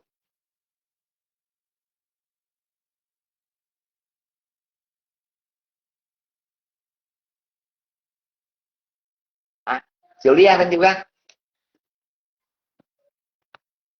kalau bisa malu, ya lain kali mau ngomongin orang pakai otak, jangan otaknya selalu di lutut. Nhét một xí liếc một cho nó sẽ tiêu bệnh.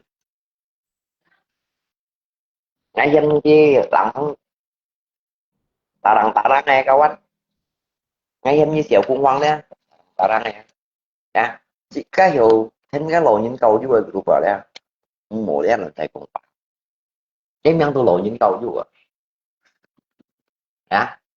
Ini kayak grupnya, kayak timnya tuh kayak lo những câu tuh masa như chết anh lộ bánh vô những xí gió xe vô chỉ giống xí bạch xoay mười chỉ như này mà là tại cũng quay. Nó như cả những xe vô khác rõ ra thủ xu rồi. Xe vô thủ xu ra thủ xu như quý kìa. Có sáng xe một lần này. Jika tugas saya boleh tuh ủng thì ủng hộ Việt Nam về đó SMP theo dõi giờ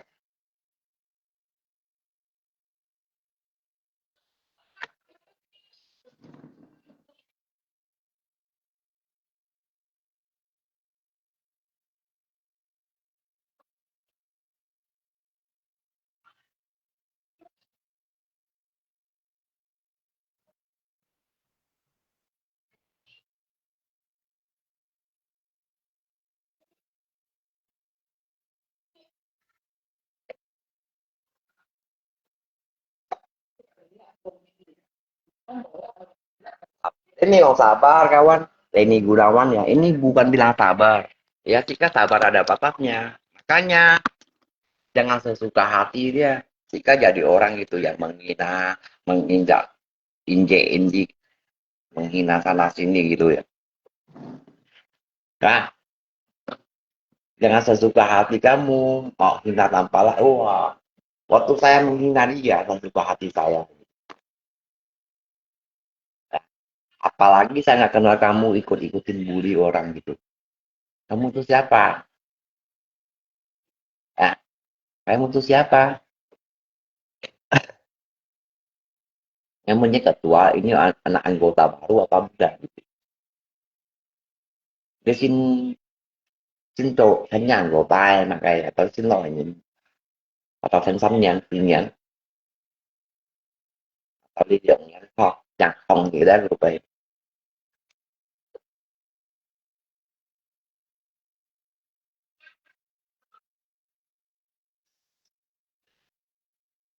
không ra là có mày bà ketua dia ngedoain ini yang konsumen ini banyak konsumen yang nyontel ini Pak ketua yang pilih yang salah tahu dia nggak tahu dia ngasih trong sininya Pak ketua kayak gitu kayak tingginya bởi lần Sài Gòn boy trả lời những câu vua tìm nha bởi lần Sài Gòn boy ho bởi lần Sài nói rồi si chín mau konsumen ini keburukan ya oh nyala kok mẹ emosi nyala kok mati santai masih santai aja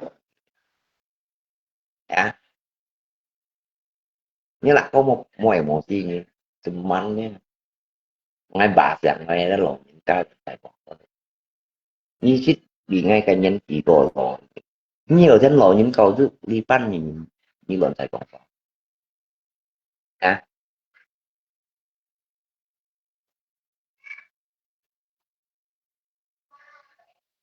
Berarti totalnya total unitnya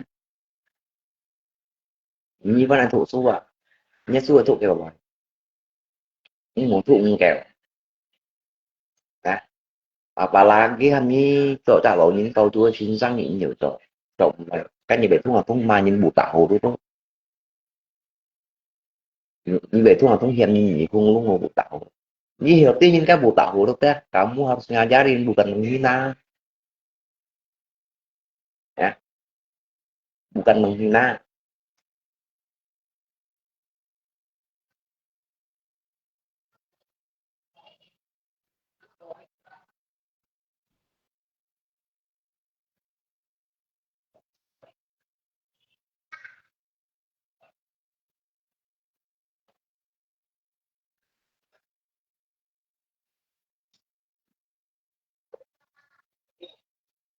Kopi chiều kawan. Anh chụp với kopi ya? Dạ. Ya. Yang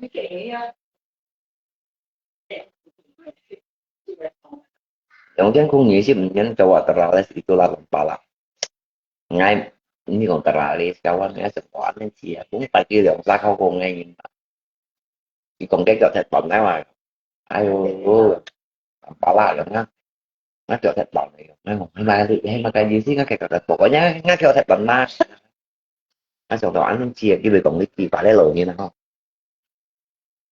như vậy vì ngu muốn là trong cái nào phân vân tại như còn quay à vì bà đi thành phạt tuổi à chỉ còn cái cỡ thịt bẩn mà như thế sao vậy vì ngu muốn à hay còn tốt tốt nhưng còn với xì mua mà tao làm là còn xíu không chỉ cách đánh từ xíu còn quay các bạn nó liền ngay cả như thế sao còn quay ai ơi mày ai kiểu thật bẩn không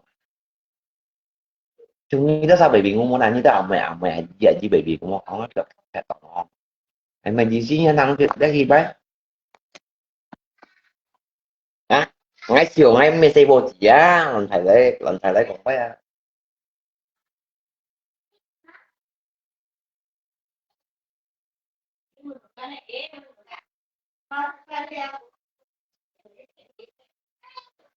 á jadi apa bilang saya yang tim trong yang họ lấy họ ra sân rồi thật rồi cho nó thay lò thôi cho nó thay lò thôi thì họ liệu họ không nhưng mà cái đồ ăn thầy cái nhưng về phong nhầm chạy đi theo cái bạc cái tụi đa đều là cái tụi anh như chắc cả nha bao bao ngàn số nghìn trăm mình xăm trả lo jadi như là một tao định chia tay thích bỏ phải phụ tuổi thọ cũng dây cũng học chuyện việc việc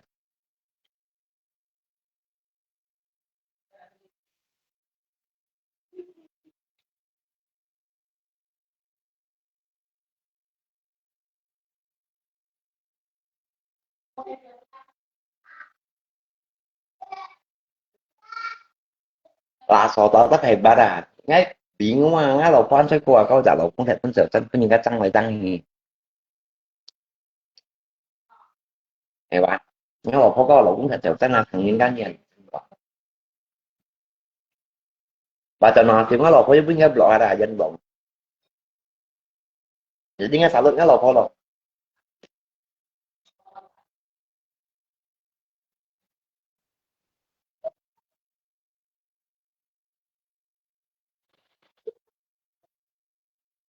ngay đầu tiga loh pun ingin rahasianya ya rahasia istri saya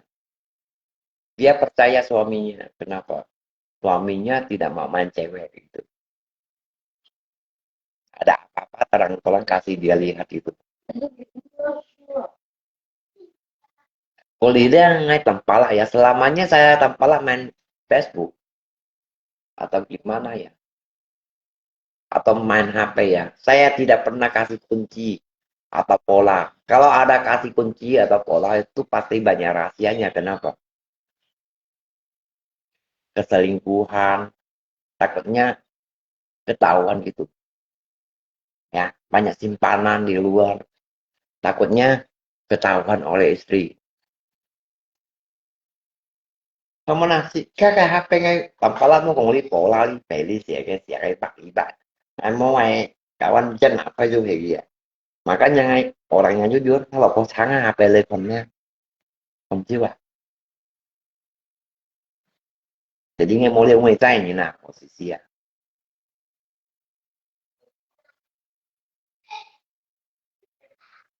À, nghe mau xin chỉ tiền nó lẩu kho à. Không mà nào.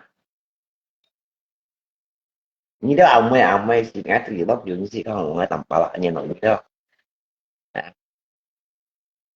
thì còn ấy tầm bả lại nhìn như không cho nó quay. Thì ta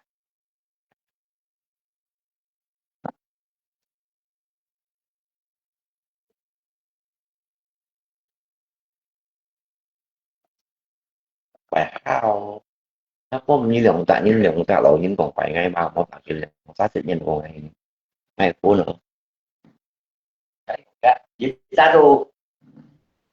dịch ra còn mấy dịch ra còn ghét gỡ thịt bọc nào ai yêu việc nó gỡ thịt bọc không tập ba lắng chứ mình như lột con môi có có đi leo hay còn không nó đây của anh tại anh bị xoài này ai yêu nó gỡ nó gỡ thịt bọc có mấy việc còn thịt bọc này với không mình đi tên không một nhắn nó gỡ thịt tận na rồi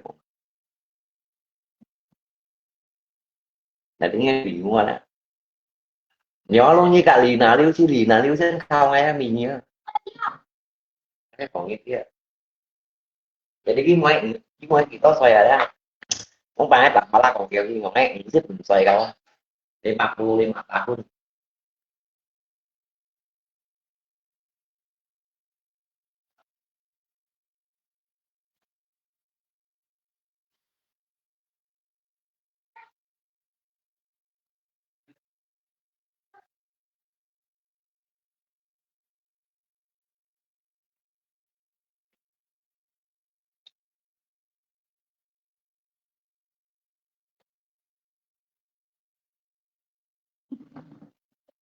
Jadi dia pun tadi nani kok di nani kok ngay ada gitu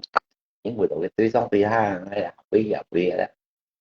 ngay cả xong có ghi được vậy chỉ lộ về cũng ngay cũng ngay à thì cái phát là ghi tạo thành tỏ vậy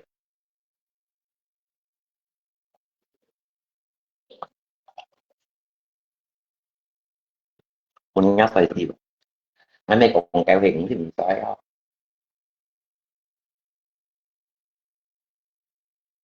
à nó tầm phải lắm mấy còn kẹo hiện thì mình xoay đó Liêu Vinh Chinh rồi Liêu Vinh Chinh nhá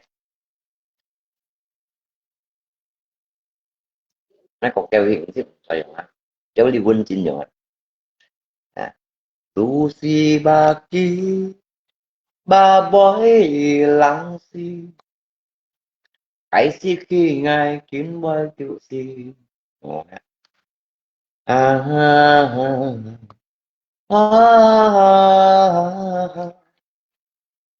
những chiếc pha xoay si chín ba loy là có những quần gak kalau punya istri jika jangankan tiga nggak cita-cita 9 istri kawan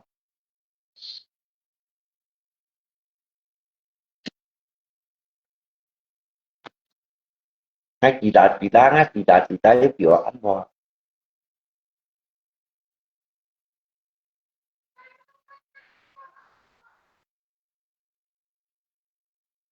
quá quá chạy ngay em chỉ cho nhé chỉ cho ngoài tự nhiên còn quá chạy tí đấy em chỉ ra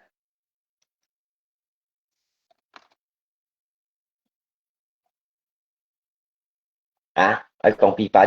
bà danh muốn tí đồng xác cùng tổng công cụ ra tao bật tổng công cụ ya thì điều biến cũng gắng này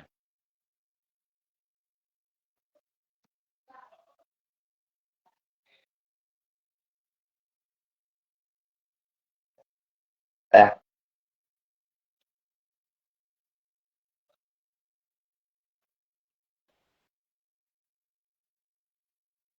contoh bye-bye teman datang pakai kata kepala kok gila keren bosku demi sikat keren itu biasa ya hanya bercanda kawan suka bercanda memang hebat ya nasihat ini orang tua yang kurang bagus gitu ya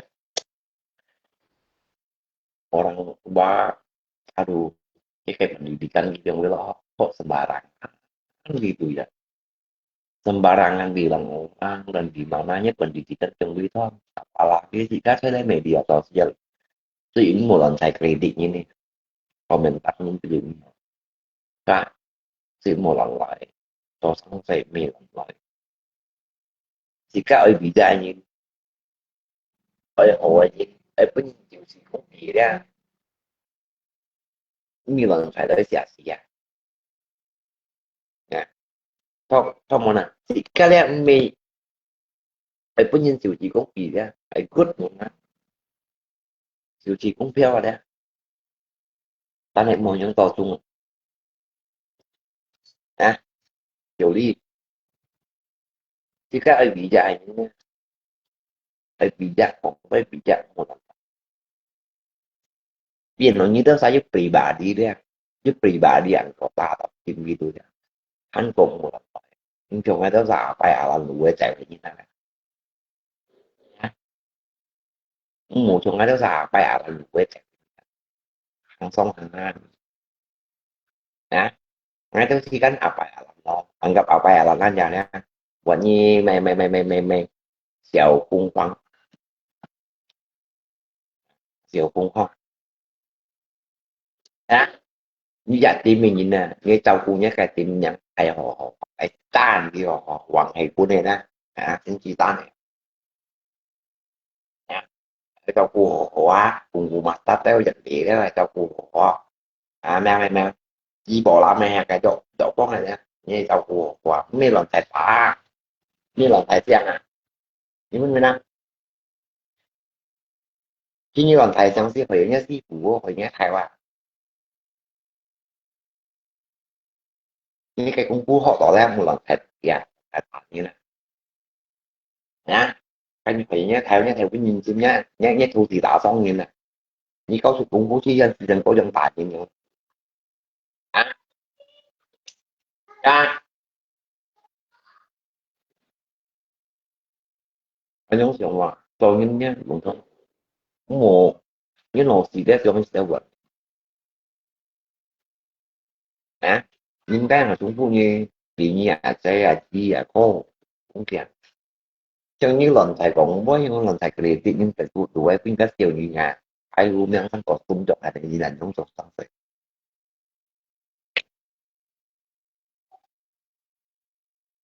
miếng sang như cái costume cho anh thầy à cho thầy à như vậy nhưng còn với dành như phun nhất chung những chỉ tiêu như ngà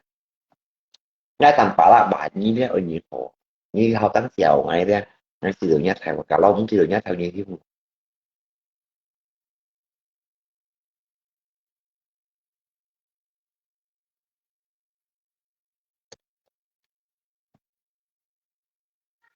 tôi những hồi luận bởi vậy ngay kêu giá nhìn là cậu ngay tầm phá là kêu giá mà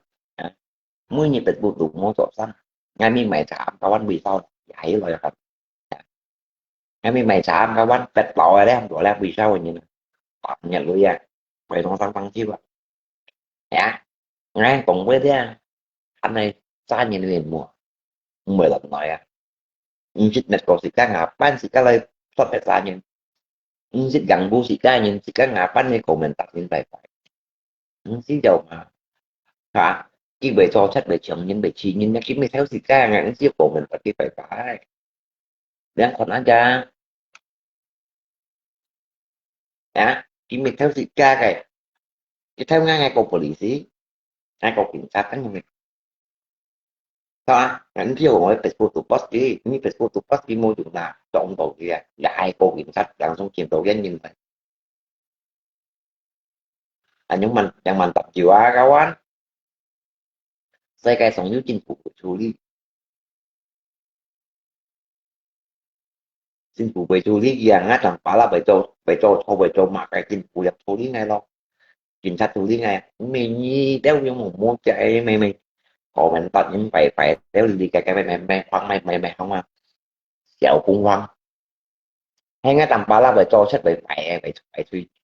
chính sách đang chú ý nè mình đấy mà một trả lời cái số tụ sẽ chưa tin gì này quỷ hay ra sẽ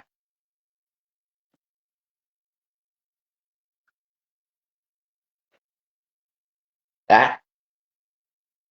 cũng ngay tầm bà lao nhông posting bao nhiêu chiều về ạt mòn về chiều đi mòn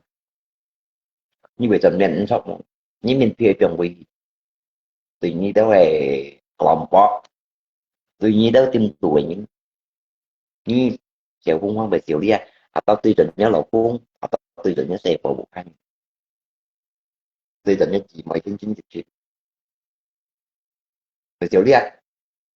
kalau về chiều đi về đến nha chứ một lần thầy kritik như vậy nhưng mau kritik như nha atau mau komentar nhưng mà mau tidak mau pun tak lakas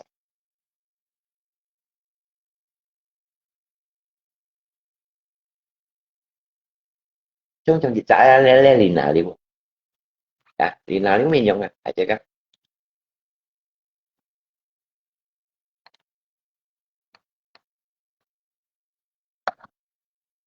trong lấy lina nếu mình nhận còn những kiểu như còn tổ cái còn cộng à tác giả còn những chia sẻ về lọt tiếp theo năm học miền nào thôi miền này à thì cũng như các còn là tổ thì như vậy mình sẽ đầu mình theo dõi mày cho là cái miền à như vậy trong tổ bóng quay dòng trên mò chrono thì nhiều đó mình lát đâu mò đó à MT đó như vậy đến trong tổ các mò MT mình lát chrono hả nhưng mình là nói mình này hả cho anh vô thôi mà như vậy thì cho vậy nhưng nó cho cái nó nổ xì mồ đó à như vậy cái bóng bài cho theo dấu vậy mà chuyện chém là không tên chơi nhìn nào ấy nhìn à như vậy bóng bài đựng trên này mình lát ra em bia xịn nha cái dấu vậy đó đó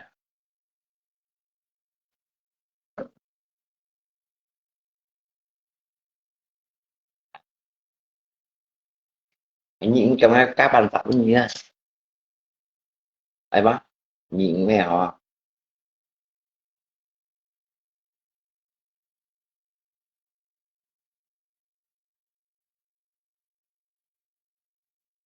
họ làm gì là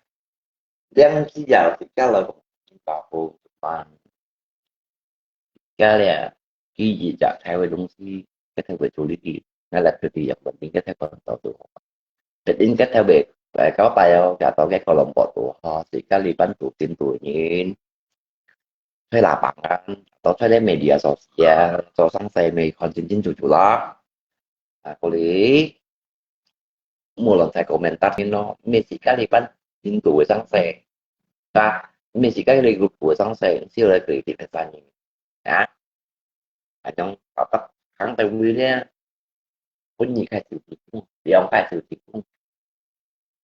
ta mình chỉ cái phần đi tìm tuổi sang sẽ mình chỉ cái vậy là ra tuổi sang sẽ chỉ là bạn ngoài ra như này sang sẽ mình một tập tiêu gì ta chỉ mình làm những cái to lòng đi bộ để phô bật dạng không để lộ lộ nhìn ra nó để phô gọi thủ xua một phần chỉ kẹo gì à thì cái tại lời thủ xua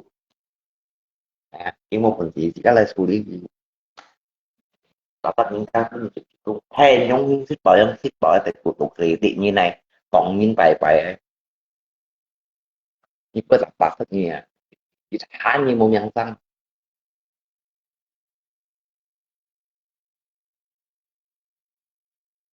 à,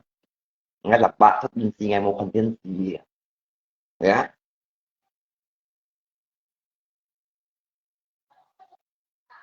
ngay còn với tôi chỉ để nhưng tôi rồi tôi hay tôi tăng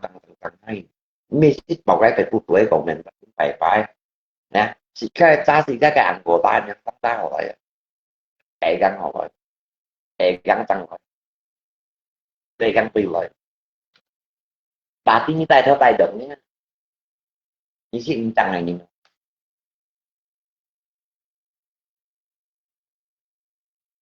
ra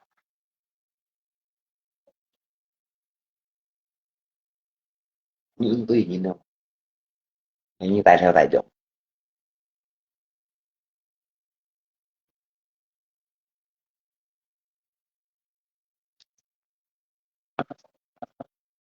em mới tí như mày ta anh còn với vui vẻ đi ngay mi cũng với cũng mua đi ngay nhà mi cũng không suy nghĩ si cái sao đó như trả thì mình nha giải của mình nha cho cho costo mình nha cái tàu của si cái cái nhiều ra xin chụp thêm nhiều một tuần group tuổi như là tàu của họ một si các anh em phải là cho đi năm phải ra tiền chi chia phải còn suy nghĩ nhầm nhìn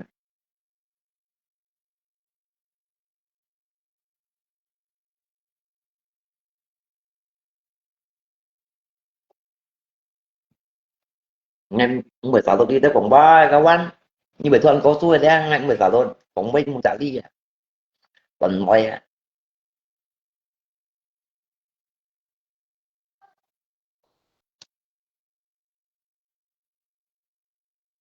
dan malam aku apa sudah makan malam sama kopi nah kopi tetap juga susah dari teman ya ngay kepala khi ra media sosial kia anh chịu xin tiền hồ phải mấy cái xin cả thôi nhìn cũng si mình mà thấy các thằng nào mau bù thấy các cái gì nhìn xin bánh gì nè sao đi tới bị bù ya quên như chiều cùng băng chiều không hoa như tôi chạy bùi bùi như tôi tí nhiều có ạ mấy nhìn như hắn cũng một lần chạy không đâu có à như hiểu có mà mấy những tôi đi ra nhưng một lần chạy cũng quen anh cũng có với lần chạy cũng quen đâu à nhiều có mà mấy những nó rồi tôi trả mấy những thì cái câu xây phụ cầu dulu hitungnya yang komentar ada punya saya pun kontol ya nga mabean muri jiu atau punya lo pun kontol punya kanyang kontol punya ka kon nhét chỉ cũng kontol ngaji ngasu atau sahabat muri jiu yang komentar cái tầm bả lặng thì cầu cô gì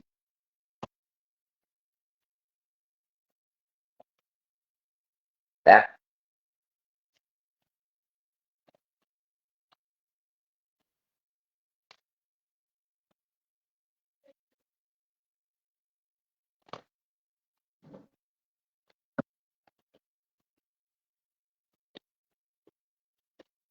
à muốn thì ta vô không vô được rồi đấy tôi những trò bọn anh đi cực vô tìm mà tìm về con này nhưng mà sáng sẽ tìm về há xị tapi dia mi contoh so let me contoh mi cái lục bạc xem như giống kritik còn phải những cái hiểm nhến các kim tù nhân sinh tố long như vậy như hà cái mạch sĩ kia nè ra phải kim tù nhân phải khá là anh phải tố long nhiều để mi bộ tao quả cậu anh để mi họ sáng khỏe ra ra để mi nhìn bật dạng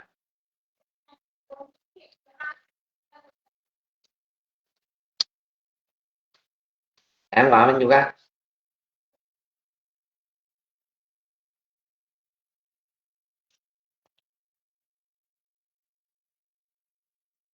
ngay mi còn chụp có tập mình ai buat dia jika pan hong cổ dia pan thăm trong cổ dia jika hong group gì dia phải TK nó về cho ketua lên cũng dia nó về cho đặt thay lên cũng không tòa thay lên cũng không thế nhiều cái phải TK nha mọi người gặp ai theo làm thêm nhiều cái tapi gì kita ai cũng có thế là bạn thế sao quỷ dọn tao phải thay đồ theo lùi mấy bạn kia này chỉ cái dạng một mình suy các bạn kia định nhỉ một cái sao ghi cộng dòng trên nó xăm trên mày xăm trên nào bằng gì lo anh nói đâu cô đi cô đi là số đẹp Facebook đuổi hay mày sao mà sao một nha chỉ cắn xí rồi thèm những một thanh nha những kiểu kia nhà mày như này của mình tập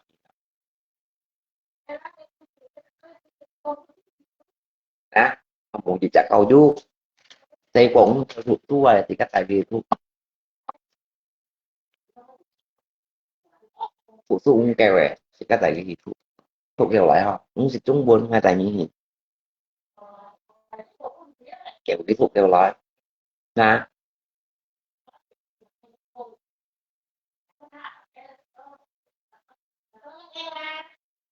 yang papa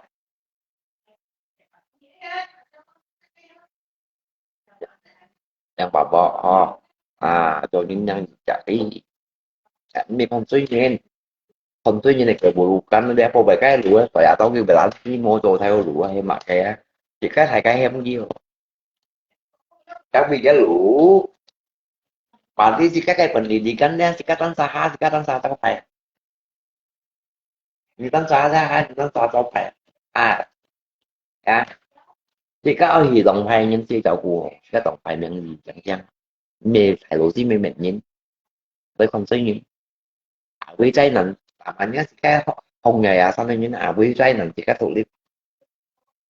một mình thì xuất lý đã anh mi lấy không suy nhìn mi mi lấy còn phải nhìn mi không có nào yang jiwa sosial ya kawan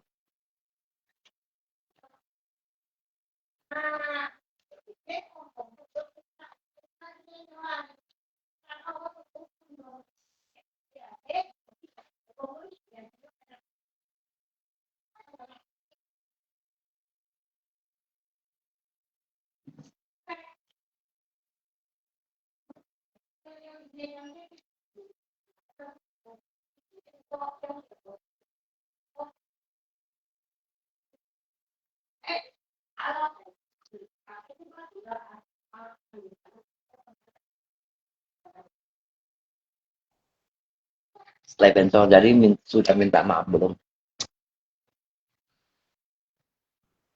jadi sudah minta maaf belum kan ingin mau hadir mah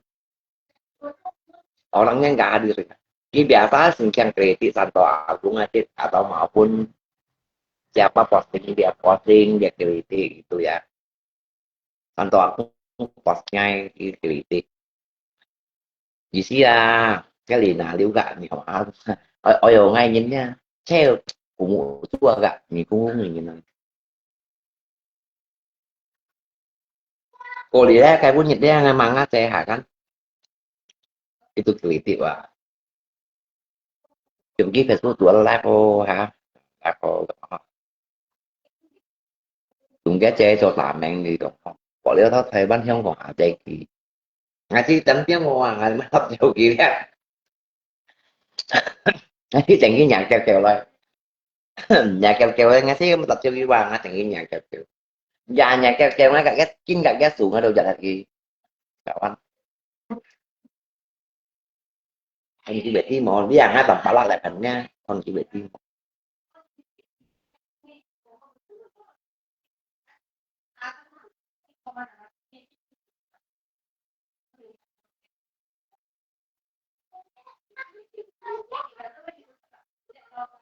và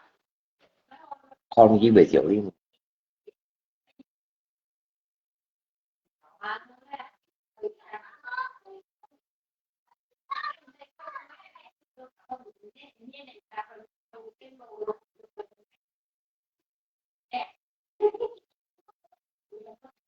makanya kita coyu nhìn ở coyu chặt đi bạn đi orang hebat orang pintar jika lihat mulut lại cho sáng sạch mulut lại còn mấy mulut lại cho sáng sạch apalagi kita tanya di ngai tập là koko cái cây nhân chỉ ra thì ngai tổ tu koko kiểu thu ở trung trung học định nhắc mình nữa không rồi ya Indonesia trung bình điều kiện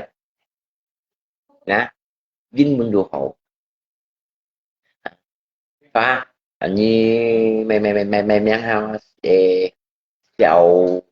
cung hoặc chèo cung bón ha chèo cung bón không chèo cung hoàng không em nhận không chẳng khoai thì khơi gì chẳng yên bình dây khơi gì chẳng yên mì bình được khơi gì thôi tôi yên mì bình dây khơi gì chẳng khơi cha quả dây khơi gì anh họ chẳng có anh họ bằng sức anh họ thì so qua chẳng để anh học không 啊，讲广东话也可以哈，是吧？马上你吹咧你也说接来才可以定音，讲với còn còn của như kia, cái này như hiểu,英文你hiểu，通俗你学啊，写的东西啊，语化中文也可以。为什么你这样说话嘛？啊，为什么你这样说话嘛？说的胡说八道了，啊，胡说八道了，你是笨蛋了，你是笨蛋是阿达的，你可以跟我讲吗？啊，我们两个是可以吗？谈一下吗？啊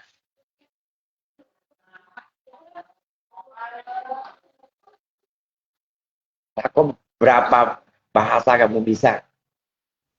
Ah, Kak, kebaikan Kak, còn lẫn Quỳnh Tại Nam, Quỳnh này Kak.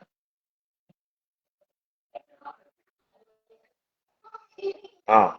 một xéo cao anh, liền sẽ thành ngộ à, liền chỉ tao ngộ pin rồi mấy, lên lợi, chào Phương Hoàng, liền sẽ ngộ pin rồi à, liền sẽ ngộ pin rồi hello, Lý Hộ, 我想跟你想请你上来一下吗？可以吗？啊，我们两个是想谈一谈的，可以吗？我想跟你谈一谈的，我希望你如果明天不有再收，都是这样话了，胡说八道的，敢讲话啊！我希望你在明天啊，不有再这样做，可以吗？Arigato masih masih susu kura tapi aku mana otakku mau taruh di mana dan mukaku taruh di mana. Arigato masih masih Ajinomoto tak mengkomel. Pilih pala, pilih pala.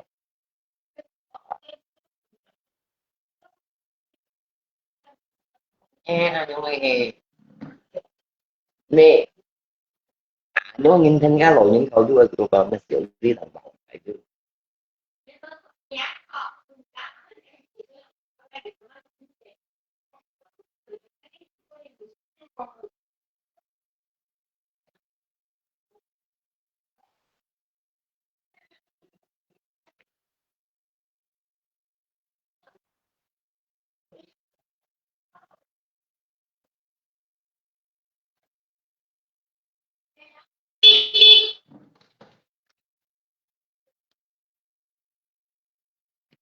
Quay bên xe lý nhân như si về làm cái rồi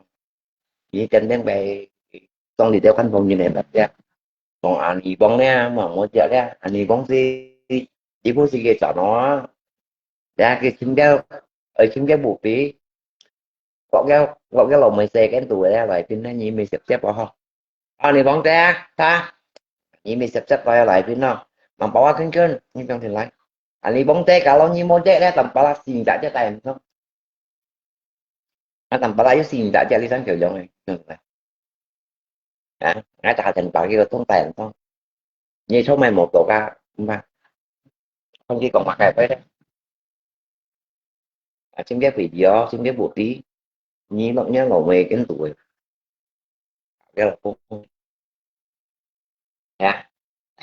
cái loài pin xe đó ha không biết quả cũng biết quả thì nè thì bọn trẻ đó sao như một cái nhưng mà tao là trẻ không ai làm bảo là sao thì cái đây cầu kèo này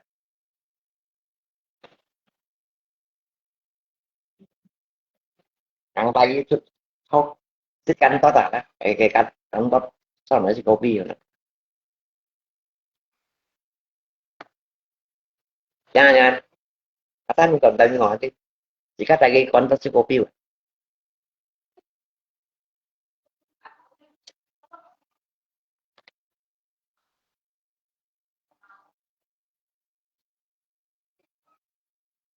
chúng những loại nhá mười xe cái tủ mua rộ đóng phù đéo vào đi cài cài tăng bắn như loại phiên thân tiền xe như còn này quay á không kéo sai màยัง bệnh nhân tùy họ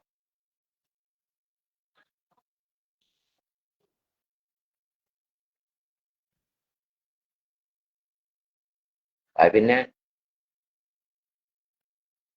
cái của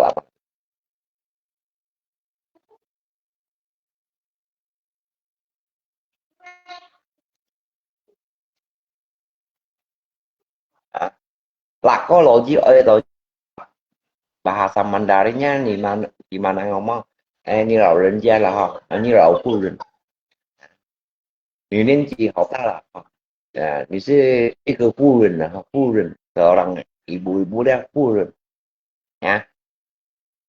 你年纪好大了你老人家了为什么你爱我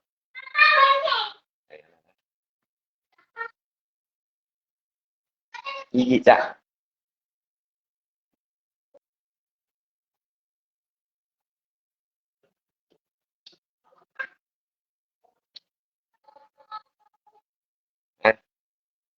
老人家老人家老人家hay còn phụ luôn còn suy bạch khổ la你hay suy bạch khổ la không xích lỗi lấy tanh hay thuốc cay nhỏ này nè lẩu phu rừng thì độ như cái lẩu định trang đó chỉ thấy như chả lẩu bạc nè lẩu phu rừng nhằn nhằn ấy nhằn nhằn nhằn chỉ là lẩu mẹ lẩu nhằn nhằn nhiều đó hiểu không ra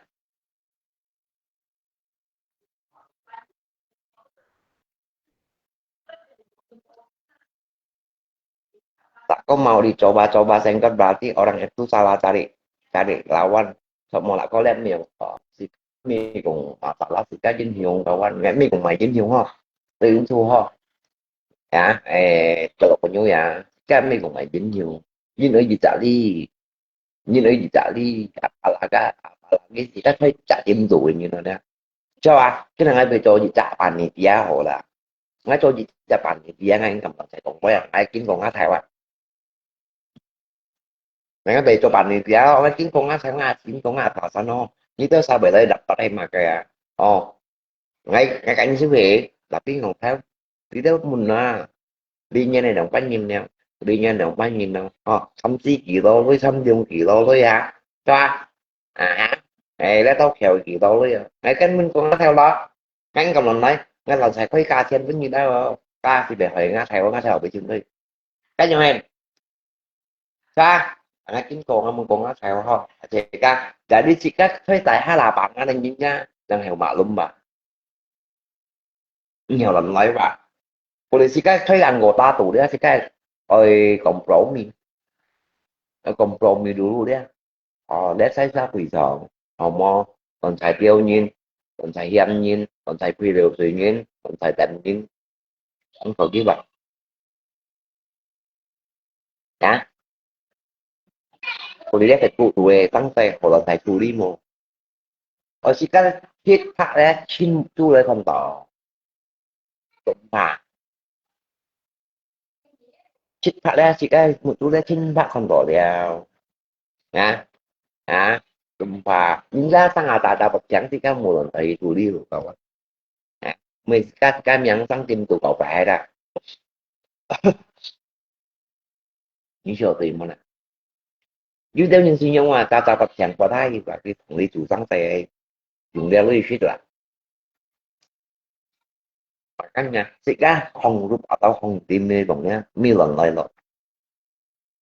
tại như lần á bằng tiền số hắn cái mua ya tapi dùng đi chủ sau rồi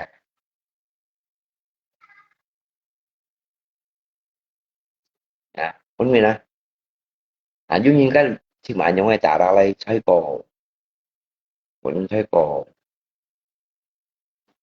không đi thấy cái quỷ đó ờ ngay bạn bà la ngay khi là bạn anh nha bệnh như xèo mày nè đây là xèo mày đó xèo phun quăng nè những sang bóng như này ho xèo bóng xèo phun nè nhớ là bóng xèo phun bảo tiếng như tôi cho nó ho những sang bóng những mày cài bóng hay phải tù bóng hay tắm bạ bóng hay khi mình đi xin mơ khoảng chứ khoảng phê cũng là khoảng à hay xi bóng này bóng xi bóng này nè tắm bạ bóng là bóng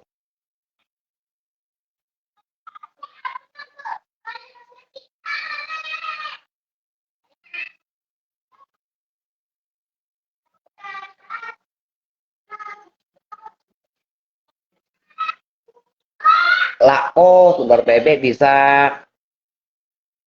menyembuhkan penyakit empat muka. Kalau như cậu siêu nhân kiểu lại itu atau kita sinh thiệu ya như tôi lâu ông thành này suy những chân nè đó như lâu ông thành như siêu ông thành này tí hai một như lâu ông thành kia nè kalau ông thành kia tetap berkong theo chuyện như nó có nào là như chứ một ông thành kia này po atau ông thành giáp đó ông thành giáp cả cái kia này po có trang thiệp luôn nè như buat như thành vũ xuyên nè như một số cái rồi á các nghe tầm bà mau giảm bên gì á ya po kina po hiểu tức là po lo cả tụ học tập được tụ tụ là như sẽ hơn đang đẹp hơn em một gì thế cái gì như sẽ đừng nghe cái xin thì ra với bộ đi ra với mày chẳng ai tôi bị khó đánh bắt tao nè quay họ như vấn đề nè về cả những tập xong quay rồi ra cái lộ chỉ ra mày chẳng kalau như một chiếc ghế sủi chi bột tung cái có bột tỉa thì ra đây là đăng tăng nha bột tỉa rồi nè bột tung thì mình mua chọn nó không bột tỉa đeo dưới xì ra đây là bột tỉa bột tung thì như mình tỉa mua chọn nó à,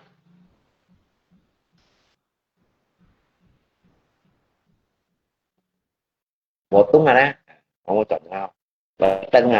nó không nè mua chọn nó bột tung nè bột tung là nè bột tung mình mua chọn nó hay bột tỉa mình xì ra đó không sao chứ quê vẫn còn mua còn tỏi cũng những thứ về sau chứ nghiên cứu con ngá là chị komentar lagi ho những còn bột tỉ mình chỉ ra đó bột tông mình mau chọn ini kita mungkin Cina kalah kakak mungkin jawab atau enggak mungkin su ya kalau chẳng bị áp số này kawan nha kalau sih ingin kin lâu ingin kin apa shit dia kecun itu oke kalau như là thành bùi duyên với lộ cũng là bị mỏi là itu mà thì ok ngán chừng mỗi đụng ra là có ngán chừng mỗi đụng ra như vậy sini chịu nhân chọn ai đi cho cần câu ở với thằng đi thằng nha nhưng mấy ở dưới xì đẹp ai kawan mấy ở dưới xì đẹp ai cho nó thành chậm này cho nó thành chậm này bo gì đó như bây giờ ơi bơi tạ lắm có một bên chứng chứ đâu không xác thành mấy cái bộ đi lại cả bảy chứ đi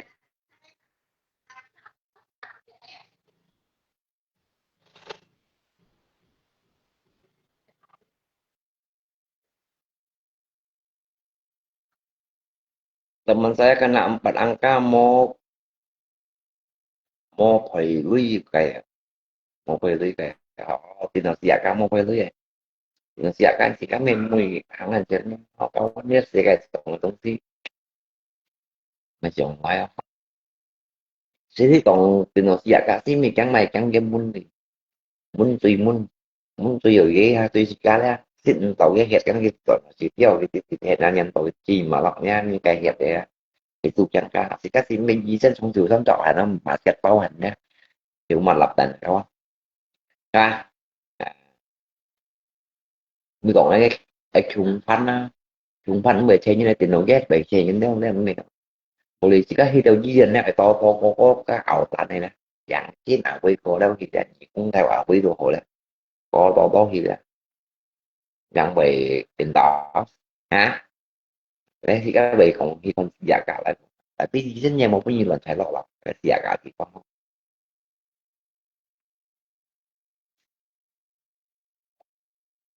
đã chỉ một cái nhiều lần phải lo phải giả cả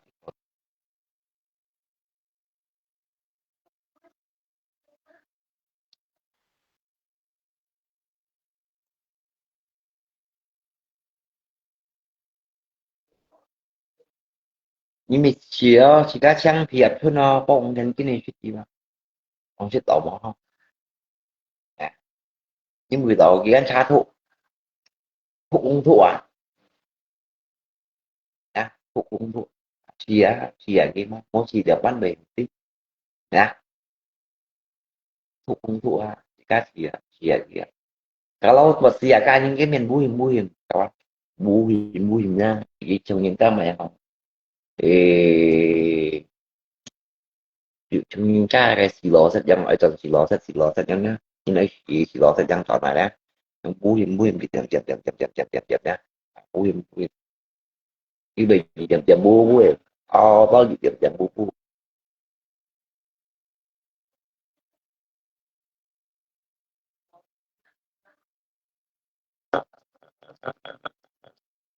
là có là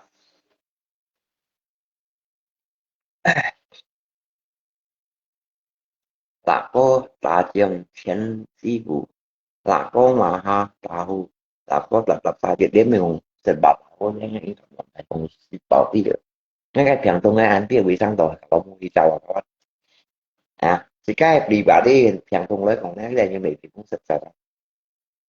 tôi còn biết chưa đã kalau như mua thì cháu đấy chỉ các bể đầu tiên không các thân nhiều suy thoát nạn mỏ ngay từ từ mà cái tiêu tôi chim thành rồi dạ thân nhiều suy ở đi thùng thân nhiều suy ở đi thùng khát tiêu thùng thân nhiều suy được thùng kalau như mua thì cháu đấy những cái nghe người nhắc mò hay nhật xong mò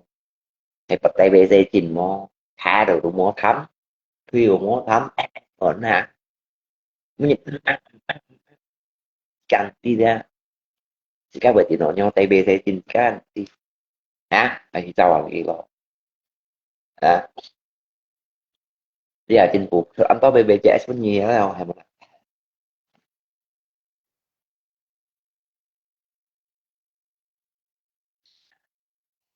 anh có cái số nhiều đấy mà chỉ các mình chỉ lo em mình còn biết bảo ấy chân khó si phủ gì phiền hay mấy si phủ gì phiền như lần thầy thực chất số nhân việc của nhân mà lần thầy giả phu đây đấy của nhân đi hiểu của nhân mà các bạn à cảm thấy si phủ gì phiền như cái gì xịt như nè em muốn nè họ họ sẽ các tài liệu gì giờ này chân chân xin gì chân lên không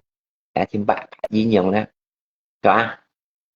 em muốn nè lấy mấy si lo xả mấy phải đủ xả các bạn có ngày theo nào họ không nghĩ à để mà chủ nhật xong theo nào họ tụng lại hoặc là theo nào mua thật vẫn có phạm mua đi không tầm ngộ ở đây mình theo nào mua thật xong rồi theo nào họ tụng hoặc là mua sợi một bởi theo nào họ tụng bởi theo nào họ hiếm hoặc là tiền sĩ lọ sai bởi theo nào họ hiếm chỉ cái mê cũng không tủ đeo không cái gì này theo lì được bao nhiêu chẳng hay theo cũng có một tiền nó xin bà mẹ xin bảo như mê tiêu thì như vậy ok hả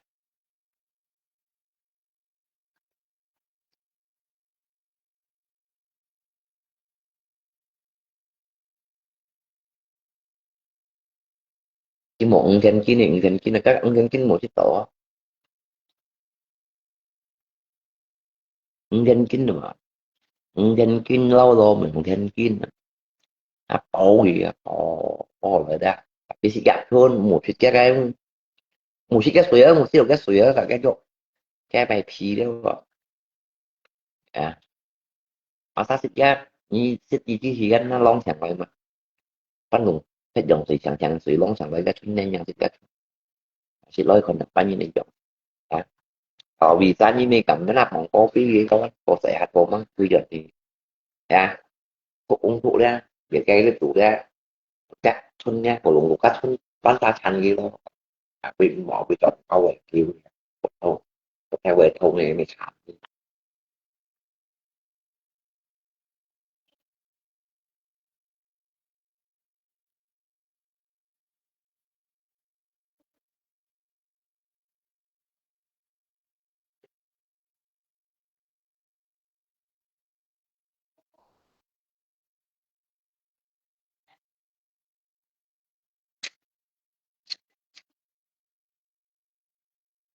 orang kong tempat kuburan lokasi di belakang hanya pernah kosong tetap tadi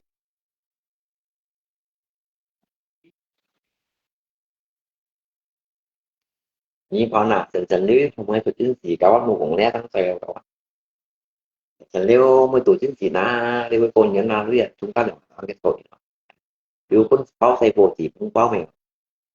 bao pun ama pun bao sai pun bao a ji pun bao a pun bao chi ji ngồi san lo ai lo pun bao chẳng ho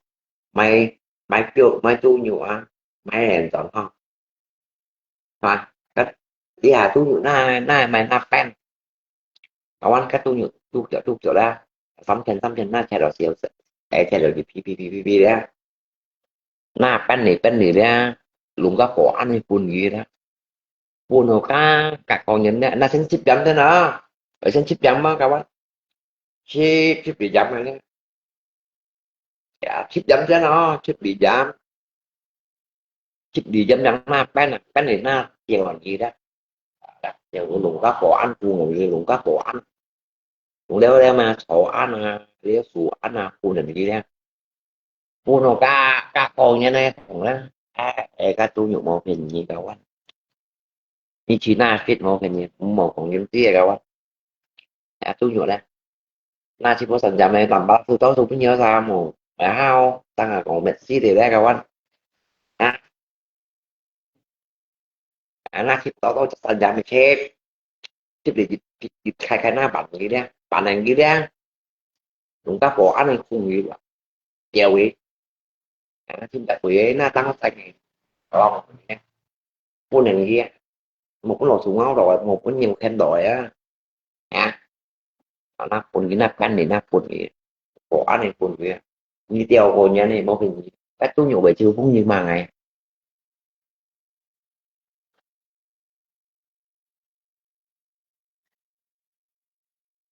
เป็นสุดที่สุดคนน้ำปัน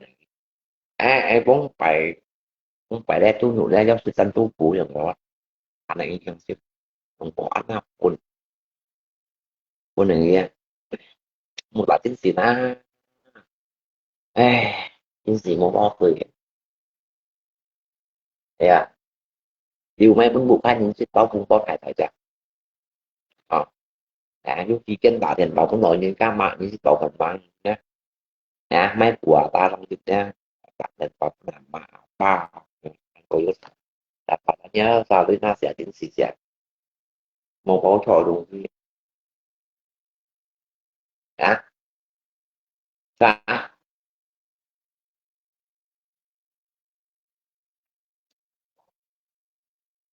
tak có jual obat-obatan aja enggak Sony yang bong Sony Quang Sony yang bohong cek Taiwan maka mau cuma 50.000 jual 500.000 sampai 1 juta oke you nyongki boy một cái này là cái khác đấy khi chẳng có东西ở kỳ quỳ mà ở kỳ quỳ ra một biển đấy东西khác ở kỳ quỳ chính vì độ kỳ có đạt như phần sắp kiểu trong không muốn là trong cái nào còn độ như Australia còn độ mà cũng không đồ hộ à nhưng các kỳ đều cũng không kỳ đều ổn định liệu bạn dịp tôi đạt ta cả bạn chắc như tôi đạt đi đi chậm thấy tôi phải tổng phụ lạc chậm thì tôi lấy đó thì cái này đi ha cái kỳ tôi đi qua đó thì có cái tự nhiên đi ha khi mình xong ghép quy rồi nó có lo các một số điểm được bạn chen kawan à không là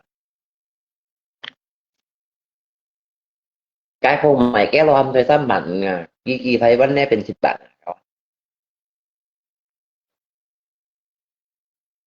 cái không thấy sao bạn kéo lo à kỳ thấy vấn đềเป็น10 bạn một biển nó sản xuất á kỳ quỳ như tăng cũng mà chỉ cái sự ra giờ mấy mỏ hiểm quỳ đó một biển này hả cái có không thời đó nhớ này nè cái mặt không thời cái lò xăm bạn kéo ăn ca giả kỳ quỳ gì như mấy kia thì cái lo phô tôi lấy xăm bạn tôi lấy ra thì cái lo xuất bạn nó không lại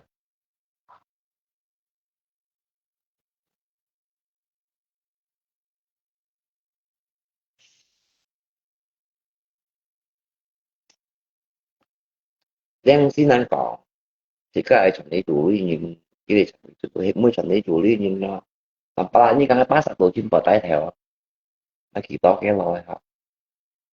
là nó cái có phải đi biểu ngay mình chẳng có nhớ ra khó nào có lý cái lo cái đến ta chỉ quyền mình biết đó thì cũng cái mươi cùng cạnh thì nó đã như như vậy ngay bên cạnh gì kỳ anh chị thấy bánh gì không còn nhưng chính không chấp bằng ngay về tại như bóng lùi chiếm như tao long tôi hồ bánh đăng xuống rồi theo kiểu đó với ra thì mai tôi với thân cầm đó và cả những cầm ca đó mai tôi với thân cầm nguyên cả cái kia rồi thì không còn kia kia thì đó với ra như mình cả cái xong nó có theo cá xong hả anh cũng như nàng chỉ muốn ngay của mình chỉ lấy cùng thằng vợ chân đi cũng như cái xa là như cái sáng sẻ như một cái ngày này họ léo léo đá đừng con to lòng nhìn thì họ lòng nhìn một còn cùng ly xong sẻ hả như bữa cũng ngay của mình chỉ ăn vợ chân ngay mình cảm nhận nhí cái ngày một phải chơi cảnh thọ thì tôi phải đã nha rồi những cái đem một đó lòng nhìn anh ấy chưa vô xin phụ ngay tặng bảo lãng vợ chân ngay mình cảm nhận nhí bố mẹ họ đéo nha đem một đó lòng nhìn nha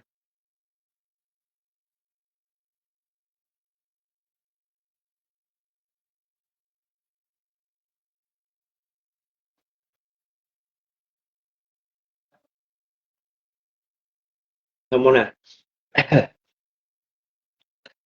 cái tầm phá lắng á chỗ nó giáo quần nọ bỏ nó bù xin nọ bỏ học yếu sĩ của chàng chàng chiều giáo quần đến đi cái ảo kinh của đấy mình tại như hiểu dí tổ tiên tổ một cái chân ngáo có là dùng bên nó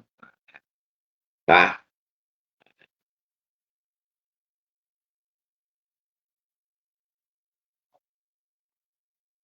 nó xí phạm sai đây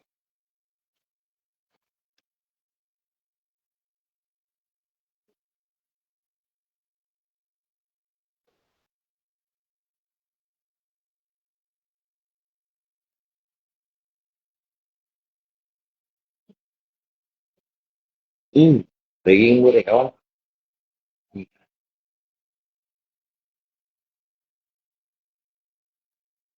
cứ giỏi treo dàn treo xe mới còn là nó tầm phá lắng một tuần lính dính á không đâu dần một xíu nha kiểu tỏi giá cổ tôi tổng nó một cái này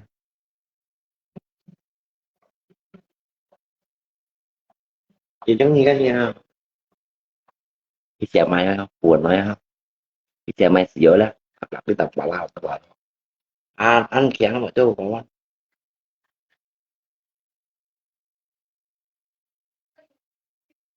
họ bàn biệt giá kỳ đến tay vẫn mua lại họ bàn tụng nhiều si kalian muluk naik pun nih kawan ini lapis nih kayak chỉ lipai si besangku kawan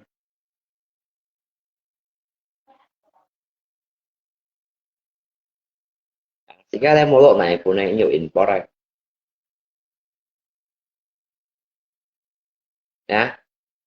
họ bàn tụng nhiều gì đến tay quá nó cả nhiều import rồi nó muluk naik pun này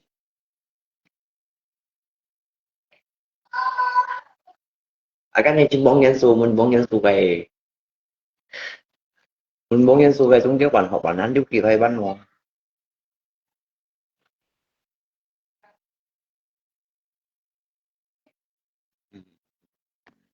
thấy ngay được nhiều á ngay nhật kiện có đây các nhưng buổi tối cái thì tại vì ba về đi buổi sáng khu một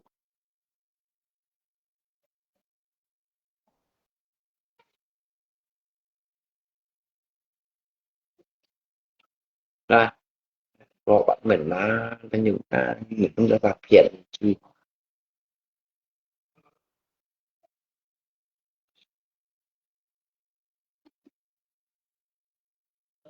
anh có apalagi ini nó tadi bawa yang di Hokia ya kok itu nhiều Hokia cái tục yang này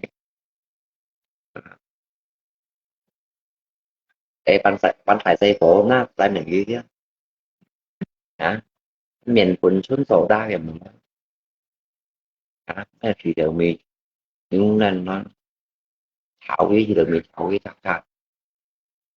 ta 當然明時記憶咁時教係了講啦，係嘛？考察下中gì trung học lại không như kiểu mà tụi như tụi blended kan tụi blended di pan sáu gak limpo kia như blended di dia như pan sáu gak limpo kia hả hiểu mi à mình má nhưng nó có hộp bạc ăn có lẽ anh em xóa mà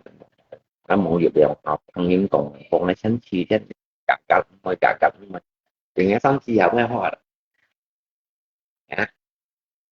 mình là chúng ta chúng ta đều phụ trì bộ theo các quay theo hay là cho hàng cái gặp cho kiểu ghi nhận cái này thằng hả thì nhân sĩ đồ bạn nó bán sao không à phải leo mình lên hả mình ăn bán sao họ nhân vốn nhá mấy là tiga segitiga lah pokok lah blueberry này nhiều dữ hả blueberry nhiều dữ nhưng mà lo tả hả nhân vốn xuống to bả cái dạng soda cua đó ăn của nó hả ăn của nó ăn của trong đó sẽ tu hiểu bên các bạn của họ các bạn của họ Kamu như vậy bạn kéo lô mình còn cho cái gì đó tao chạy bạn đã như kỳ thấy bắt chỉ cá nhân xích tổ à đen như vậy bạn kéo lô mình còn nói còn nó có gì cho tụi mình trả hay có đâu học hỏi điều chạy hả mình đánh trò luôn chứ sát lại cái nhà mà như chán như dùng cái thiền tạng này dùng cái thiền tạo tạ quay thiền tạo ra tạ kéo nhân như đó sổ đá nó tạ nó cái thằng cũng nó tạ mình ăn nhưng pun kita xài ayu tặng thì cái nhân thấy bánh xịt ra trong mình nó bánh sau một khá trò trội tại đấy phía đó nhưng pun nhiều và cái này như thế ra cái nó khiến đồ ra mù xí mày trong cái bộ mà nhiều khi ai á cái mình dùng pen à cái gì nó dùng pen không nhiều cái em muốn là cái như mi chỉ khi sao à như mi khi dùng tiền thật xong này kalau các bạn không hiểu đúng và thì cái học bản thọ đấy từ sau cái như đúng là nhiều dư chẳng chẳng là phụ số đạo được vậy thì mình cũng số đạo như thế chẳng phải mình đã một con kia nó ra kia thì chính nằm bảo hồi trước em bị cái nhân tí cả chính vì tội theo luật lý xem nhân thành chứ chứ còn thành sẽ đúng tí đấy bỏ chạy cá chứ này bỏ chẳng nghe bỏ chạy cá đấy còn phải nhân nhầm mình đeo đấy đâu như mẹ đồ sẽ cái thầy bánh như con của gì có mà ở ngay bài học bạn bài văn à, cũng chỉ vô còn mỗi đến mấy luận các thung thanh nhau không cho họ bạn này thung thanh nhau rồi em phải cái nào bộ mà các anh to du trình nhau này du trình cổ tệ tại cái chúng nó đang thải ra bèn chúng nó lấy thải ra nè chúng nó lấy ăn thải ra đấy con lấy bên từ đầu bạn ăn thải ra ăn thải ra ăn thải của nó nè du trình cổ xe đấy cổ xe bộ mà nè chỉ khó khỏi đấy chính giang các không hiểu bên họ bảo anh ta ho mình ăn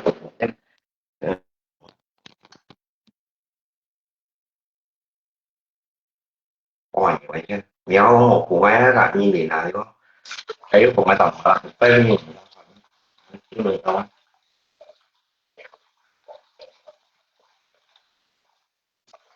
nhưng có tay cái thì nào đưa đó là tao là cái mèo như lòng sát hồ chúng cầu hồ mang ngay chứ cái này ấy ấy gã mai chỉ xuống đây bay vậy đi rồi bây giờ như lòng tay tôi nhớ xin cứu đâu mà hỏi như đây một tuổi mà hả vậy cái ta ra giá này nó mới có cái đó vậy cái cuộc tuổi bằng cái hai trong tin là cái này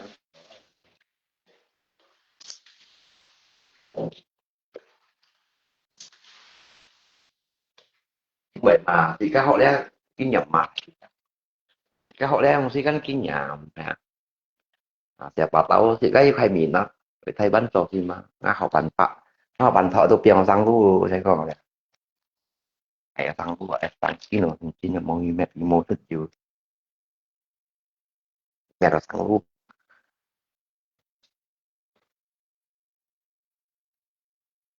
Ini dia memang to sih, ini dia mantap, ini dia mantap, thầy bạn ăn to, dia đã phụ trợ.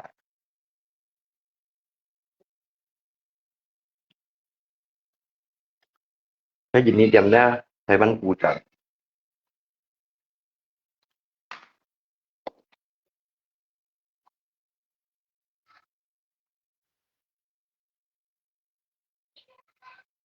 Một số tí ra thì cái cho hồ như này, cho bị dạy như thế. Tôi đã sao bị động thì một là thầy còn quay đều, phải quả như ta. Cái cho tiền, cái cho tăng như cái nhà còn quay một lần lại không. Apalagi jika hand clip hand clip ya sendiri tiap tim ini kan cũng một lần saya còn quay. Nah, makanya tanpa lama macam grup yang mà xử lý được grup tuổi nhện, yang macam tim, yang mà xử lý tổ tim tuổi nhện. Chẳng bằng anh dịch thậm chí cái bị ảnh trong tàu xe hậu đấy, mà xử lý tổ tim cả grup tuổi. Nhưng không ngăn làm ba thì thành tim thành grup à. À, chỉ cái yang một phòng tim tuổi cái chi xe được ạ. Ngay tim tuổi như ngay grup tuổi như nó anh vi pun mẹ kawan mẹ vi pun kan mesti kakak tim tuổi grup tuổi như xử lý ngắn ngắn pan tim tuổi như mau sĩ quy chi này mau yang còn phải những con suy như này phải chờ ra cho như nào à chỉ cái còn chỉ cái chính trong như jiwa sosial lah juga jiwa sosial lah atau berlebih kemana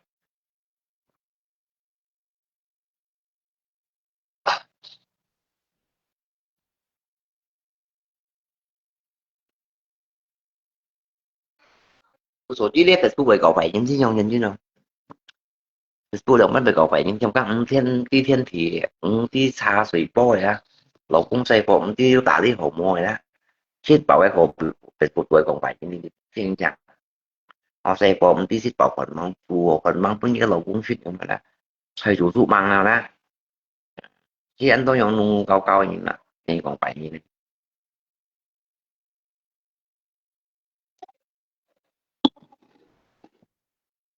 mới giống như tạ xây bò đó giống như tạ xây bò đến năm thủ ly à hả dạy bạch cái lầu cũng hành động như thế vậy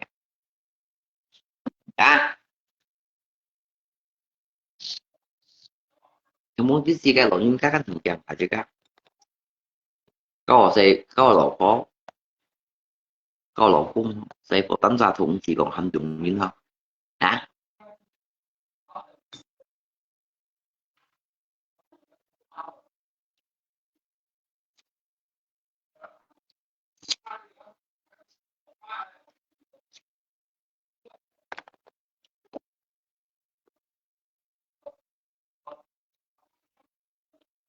không phải lầu những cái đồ cổ kèn đi hà lầu những cái ve tàu sổ còn ve PVP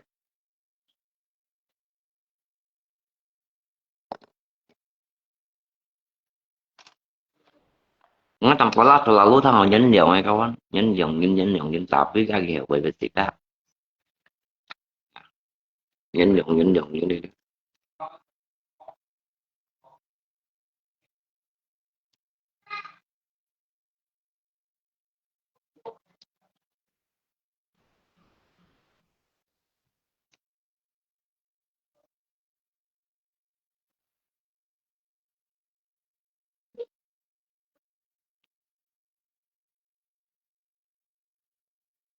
nhưng mà trên group của trên team của đấy mà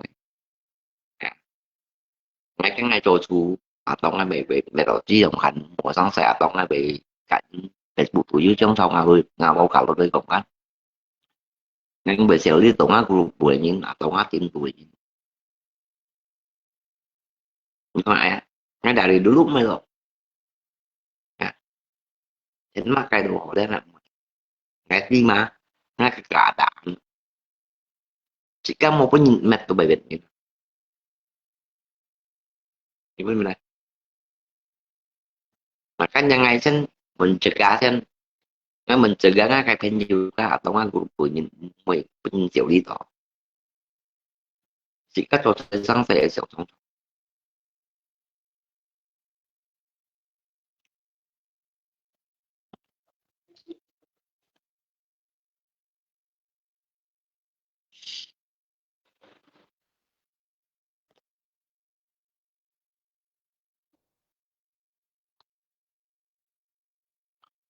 我用个是那波我用，即份限下睇過。如果是那風咧，是那風咧，殺水份咧都唔限下解特別嘅，誒，我用下用嘅，即真份咧係白字加睇過嘅。Nah, di kayak nasi bungkus, di kayak nasi kotak yang gitu. HPTV fit ya, ini cũng chỉ cả như kẹo danh bọn à, chúng ta không hay chả nó luôn vậy nó chứ đừng phải nói phòng này à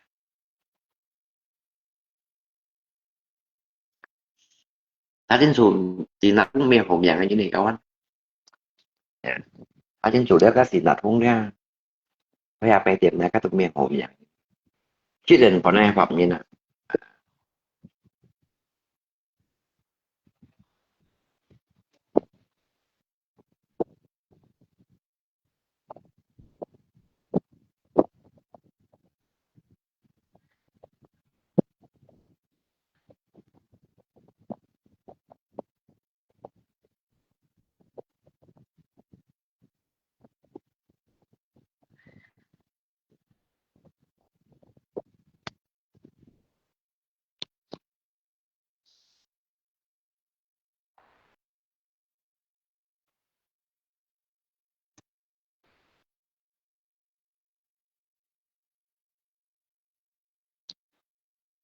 thì cũng tùy đúng tuổi các bạn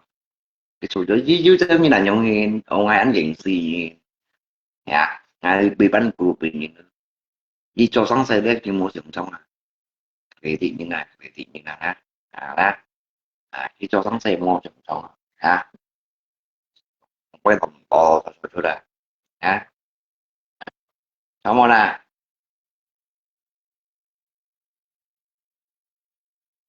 đi cho sáng xây đấy bao giờ chưa đã làm nói còn quay bao giờ như các nhân dân đồng chí cái sự phần mà mình sẽ suy đại mình sẽ ra đại còn quay chặt theo nào một theo nào còn quay đó họ lần bực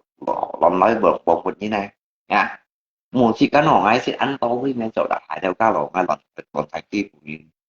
phụ nhìn con nào ban kia phụ bọc kia mi trò chat kia mô mệt gì ca đó nhưng nó như bị có so orang jutaan no milioner tapi indah sana sini sih các bạn tuổi đó như có nhìn mình demo như như có nên nhìn mình nè demo như demo như trộm tuổi nhưng mà nó hay seorang seragam kota đó tim apa đó sekali kena netizen nhìn mình là masyarakat ya sekali demo chỉ có những omong may seragam lực chiêu hả cho những chia sẻ當中無論係做生死面 user jiwa sosial atau membangunkan satu tim ya segala trong ya một lần này ta nó kritik những gì tại giảm này các bạn nó kritik những gì tại giảm này nó còn với si trả đi vào hai một lần này trong các bộ tác luôn đấy mà khi còn gánh bị chạy anh lộ sự anh chạy nó như tao mày có phải cũng có được một trái bộ tác luôn nhanh bị chạy như nào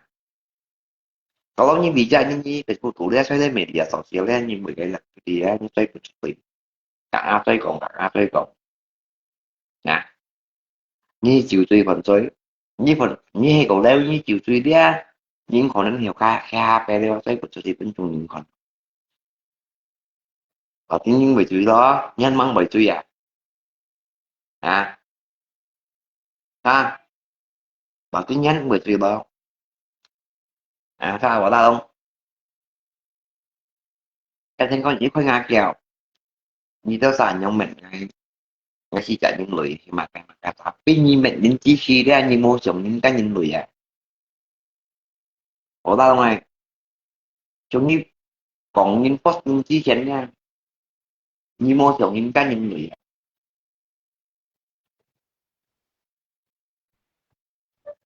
à kiểu điện tay này còn ghi đến trong phòng như đến trong tòa lab post gì à, chỉ buổi tối như thay ban post mô gì chứ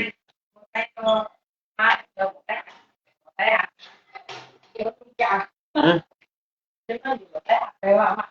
Thì trên năm nhà như bộ bạo lông nha như khi đi trong sống mấy cái như kèo hình ngay nó không lo post tao gục tuổi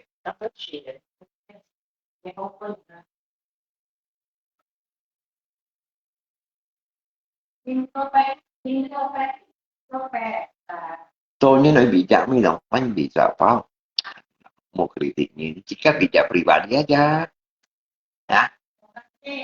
ngerti dia sapi soalnya kan là mình ví dụ như họ mình ăn bì họ mình kêu đến chú họ đeo không anh tuy dia sapi xong nhưng em buổi trò chuyện chùa sang xe tông bạch kêu gì tới chú họ apalagi yang singkat như vậy hả như tao tả đi ngay tụi tao muốn tao sót đó ngay như nó hả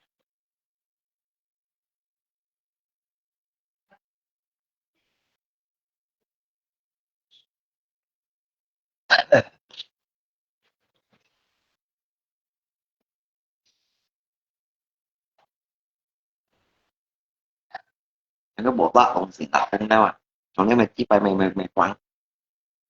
hả muốn là tập bà la post như nha như tụ đi xỉu đi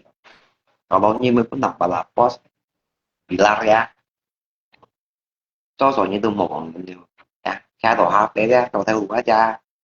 tapi saya po thích bảo quản mang văn phòng như thế nào ngã saya po tụi tôi dần lọc cũng cái gì đó chậm chậm như là mình nhớ lọc cũng aja cái gì đó chậm chậm cái này chủ dạng hay mày cho chỉ chủ cũng gì không hay như có âm chọn em mày có âm chủ lo hả cho nên lo mình cái như tự xả lăng rồi nhưng mà sẽ muốn trò chủ có như sao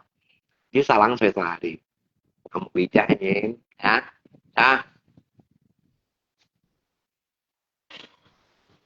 Japan mo ninyang bijak milih Facebook tụt nạ tỏ chính cái kritik như nào mà trái xéo vung bong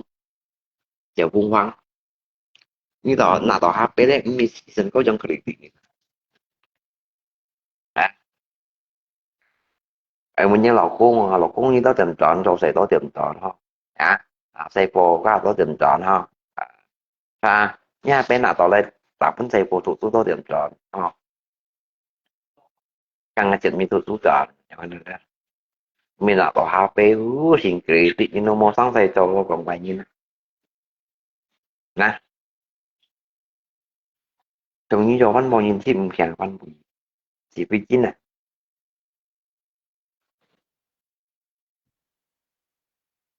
nó bị suy tổ đại ba như vẫn nằm bà la em như chỉ vì chín khổ suy tổ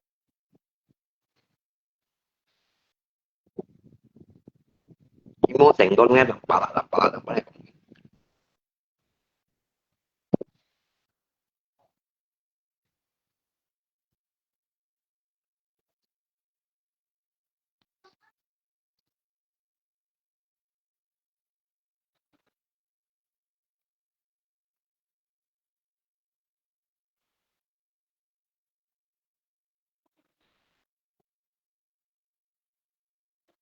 lên mi còn xài gì chỉ cả trả thì đâu không có ba gì đâu tôi nhìn cách một lần chạy mà ở xong những phải ra chỉ các khẩu lực gà bạn những cổ trong ba gì juga ya padahal Indo saya budi kawan sayang kan pakai cap dia saya buat di cara amal itu loh cara ya di saya buat kiểm tra nha một có làm một saya buat mà các saya buat kiểm tra blog hai đi chọn hai hạ hai blog hai đi như vậy blog sao là như vậy cậu sao là còn như là phải đẹp thì thế á nó là xong kinh cái theo thế bên trong kiểm tra đây nó cái trẻ hay kiểm trong có bài kiểm tra đây thì vào mắt là đắp cái du chứ còn mà gì du đọc tao có cái ghê có bài suka mà NPVP mẹ NPVP nhưng mà có những khi cái nghe khi mà lộ quay đọc tao cái mèo mà cái đó khi mà lộ quay tao tắt ai đọc tao cổ ha thì toàn lộ ta chứ là tao cái mà làm mà ta đấy em mà làm mà chính xác ra ta tắt cái chỗ của cái tại không di sini surat daerah ya untuk netizen thành phố cái chủ trương không khí hạ sẽ ra kawan cái là của anh này nè tàu hồ thị trên họ đang học lọc cảnh sát đó ta chạy cái thành phố cái túc giật kiểu chúng ta ghi chạy cảnh sát này tapi cảnh sát AB kan emang sih saya là trẻ saya có tên đến nhà vui ngoài cả hay gắn tóc thì anh nhắc liền ini sih nong ai langsung bikin jumpa mà kawan em di sini jauh di sini jauh chút đói thế còn cái đồng banh là màu da còn xài lốc kiểu kia mà là cái tẹt gì ra là xài tẹt cho nên như khẩu điều khẩu mua xem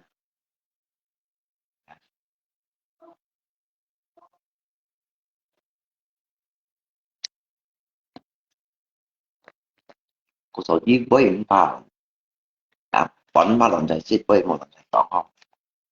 còn chạy nói chỗ xong chạy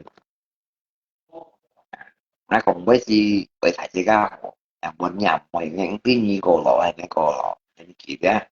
ngay cả cái nhân chỉ còn cái cổ sẽ là học này gì chụp bằng chạy học nhà mày ra chiều nhá miền水chỉ mỗi dụng chụp bằng chạy bắt một cái chỉ ra còn quay ở chỗ trả đi rồi mua lò khó lần sinh nhưng còn mày như còn mày không á nhưng chàng mày như tôi còn mày á ê, mày xẻo cũng vắng à như an lộ nhân kỳ bị hay không như cái nó thì hẳn ăn cha cho sang sẽ một lần này có rằng nha như chơi ra phải bộ tủ đấy như chỗ mẹ tí rồi rằng à hắn có giúp cùng dân dari pada như tali ngay tầm bà lại cái sang sẽ atau kritik ngay phải ra chất chịu như dân ọt những miệng tăng trên cả có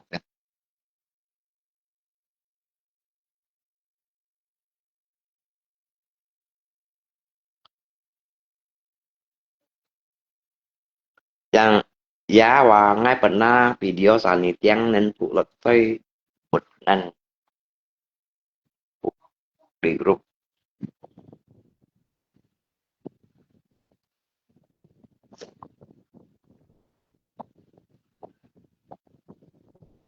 à, nhân khẩu dân à,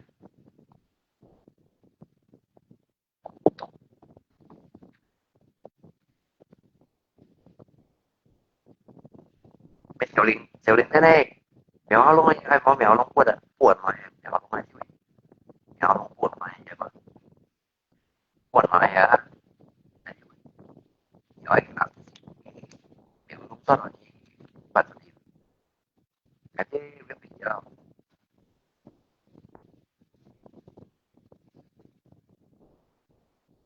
còn video về lọt để quý ta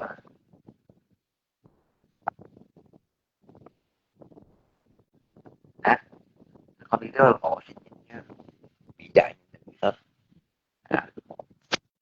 nhiều cũng làm bảo lại mình xin mình đi à jangan-jangan ni jadi dia yang kota sama cocok như mình xin mình thế nó cũng những cái làng sông tà lăng này hay buat đi hiểu đi apalagi saya yang có nhiều chỗ chạy những chỗ chạy của bạn kota rồi nha cái tim sosial ya toàn là ya Hàn có một lần saya lagi chỗ tăng saya apalagi dia kayak sapi sama ya jahasan saja cantik di jiwa. Nah, nhìn chị vì ngay câu lộ nhìn như bạn là còn mấy chứ. Hả? Dạy gì em nhìn bạc một tu nhiều khung luôn. Sự gì đang hỏi nga tầm bà lại nhìn hình tao thằng này còn à như bạn hay nên cùng với cô đi ra còn ngay tầm bà là đồng á chê cho tạm mình nhé. Cô đã thấy bên á chê hiếu một á chê hiểu tạm có đó.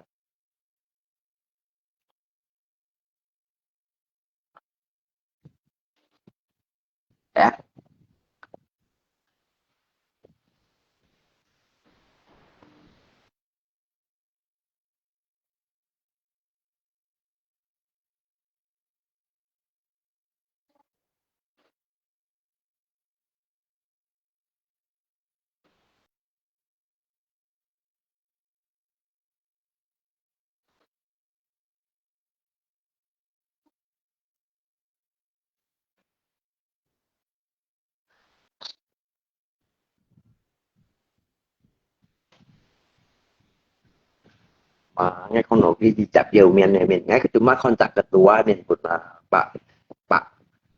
eh, Pak Freddy aku Polo kan ya. Makanya kan langsung chứ Pak Freddy Marco Polo ngomong chụp cái tim tụi xong cô má cá anggota tim tụi xong cô má kan ini sih bidang sih ya ngapain bộ cái lagi kau cứ atau juga gue alo ya enggak papalan dalam matang saya bidang pendidikan pak ya papalan sih kan ya nah kayak di dia atau kayak penyebab berkontor itu mah be honyong ke di papalan dan ini ada masih ya itu papalan sora yo ya papalan lah masuknya ya chút mai đeo anh cái thì như cái anh coi komentar ra như vậy sản xuất ra Santo Agung posting nya kritik Kolika sinarku kak kesa kala kana ati kilung ala kana jangan itu sebentar pun dia sakit satu dia nah bapak siapapun ni siapa baik-baik dia contoh dia pun dia sakit satu dia satu cahaya ber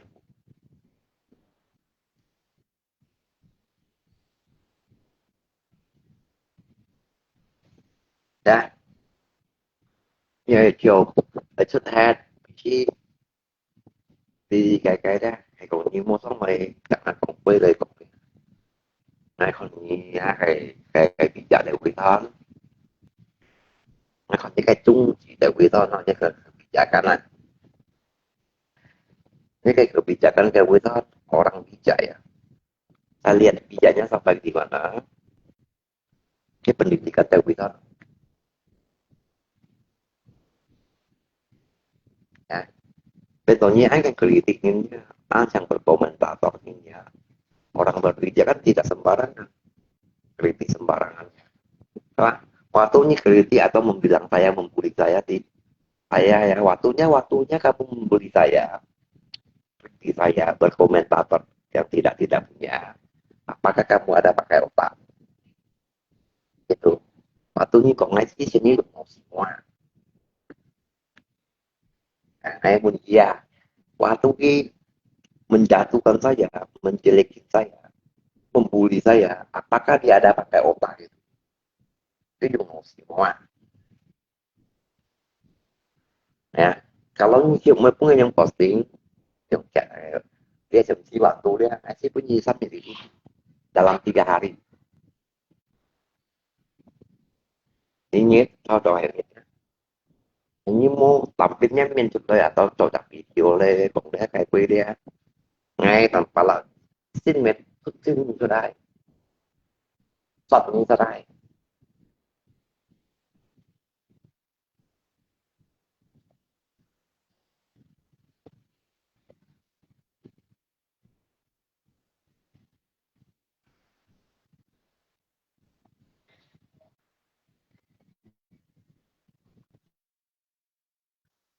trong số này tiểu linh thế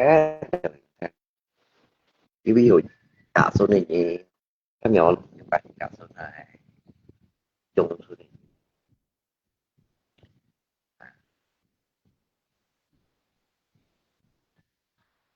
thì giống trong ngoài thì là hẹn làm bà lấy si mi tỉnh nó có anh hay không biết cái đồ gì thì hay si mi còn anh định nó anh phải chứ nó không nha hay không biết gì thì việc cái đó ra có Facebook ra mi chỉ cả sang xe một lần xa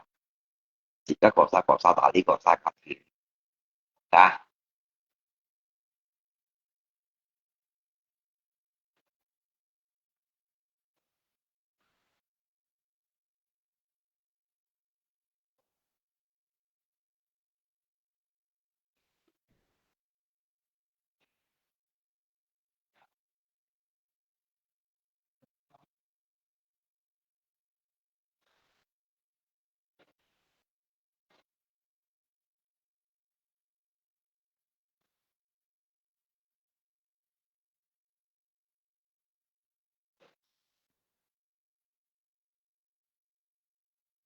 xa tổng mới có nhìn có nó sống ra ra rồi thì chế nó mới phải tổ tình trạng tí chi mà theo nó cái nó thì tôi nó chỉ theo đấy và tuy nhiên nó chỉ đi sang đó mình thì cái theo nào họ lại cái người giống xã phải xa là mò sẽ chi chi đó ở trong trong à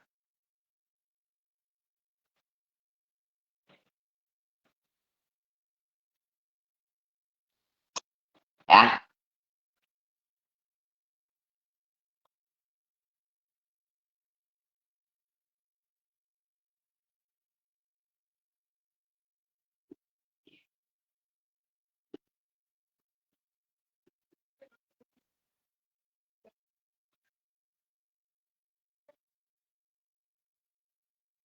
ngay khi mà nó lộ xong á đó hai bên này đi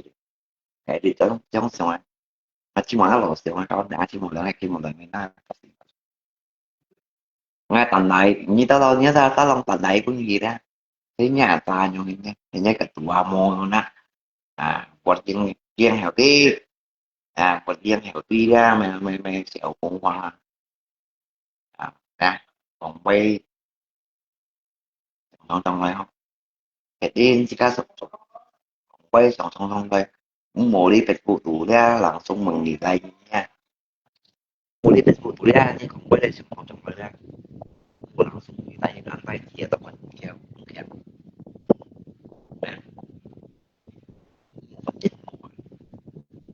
chắc câu được em quyết ngoài ra phải không chắc những thằng cái langsung nhận cho cái vậy ya mình sẽ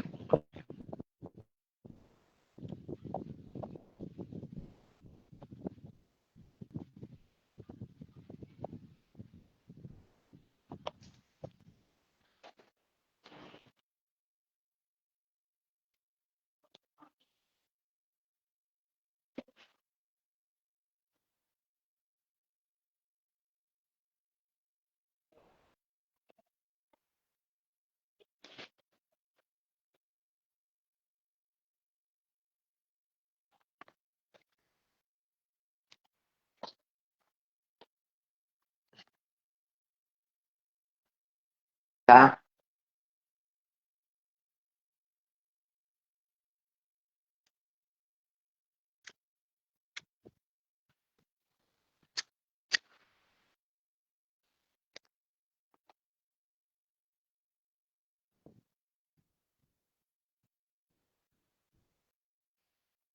mình cái nổ các sang những đó ra khéo là hậu kỳ của nha việc bắn bao nhiêu nha còn bay chỉ trò và là cái gà bắn bao nhiêu tôi bắn bao nhiêu nha là cái bắn bao nhiêu khéo của ấy gắn cô tàu thành có lo ấy cái sự sự cả thì cái còn bay pi phía kawan hả gimana tanpa lah tanpa lahan hiểu gì khai pergi prinsip pergi khai prinsip pergi khai kemasukan bahwa các trái tim tụi ini cho thị chính mua lòng phải cái group của là tôi thấy yayasan tụi ini 時節嗰啲輪嚟啊啊，活呢小公汪啊，小嘅管一小啊小公汪嘅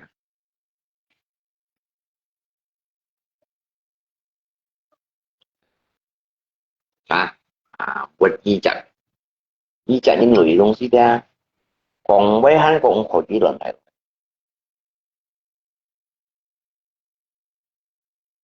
nhiều theo thiên á thì cũng dễ dàng ra nên theo thiên á này lọ những câu chú ý mà sát như còn với ăn suy cho nhưng theo nụ hay trong ấy chỉ theo hai tập trung gì bật lại lo có như nhé thì bữa đây cho rồi nhé nhé nọ thì nhé thì bữa đây câu đồ nhiều thiên á còn gì nhiều thiên các lộ những câu chú ý cái tim mà sát như bọn thầy còn với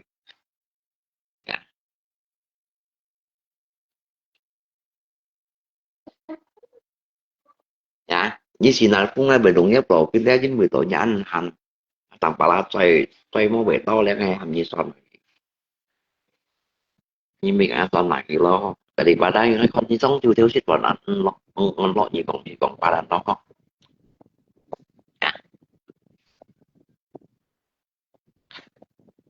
chả lép thay rồi nhỉ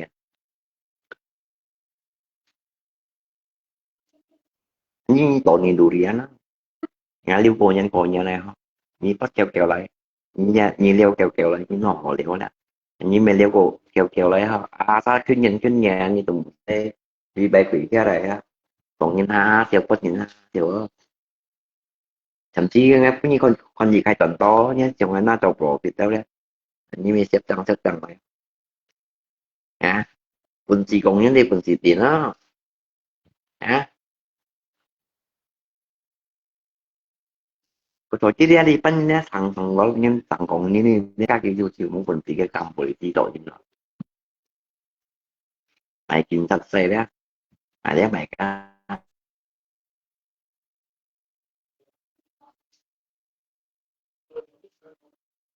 còn như na áo xìu khi còn nó khéo hồ khi phụ cái lũng lấy hiệu nhìn nha cái thằng kín thật rồi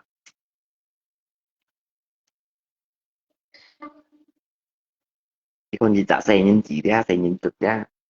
cái thái khi phụ vì vậy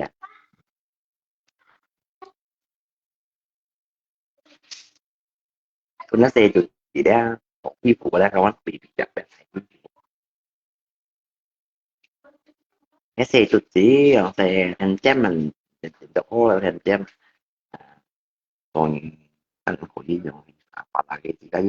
yếu tố ổ su nhưng không anh thấy những gì sức lặng phải diện sức phải mạnh bay nó không phải điều sức phải gọi không mà nè như cũng xe bộ chỉ bởi bạn như kiểu cũng xe trực chỉ bởi còn cái xăng còn như đeo không đeo trong cái xe trực chỉ đeo khói xăng còn như này nè anh không đeo các bạn mẹ cũng khói xăng là khói xăng là từ tụ đầu nguy theo nhưng theo là khổ nguy ra như trong chính đấy theo là nguy ra cả kiểu chỉ cặp nguy ai còn sẽ nghĩ rằng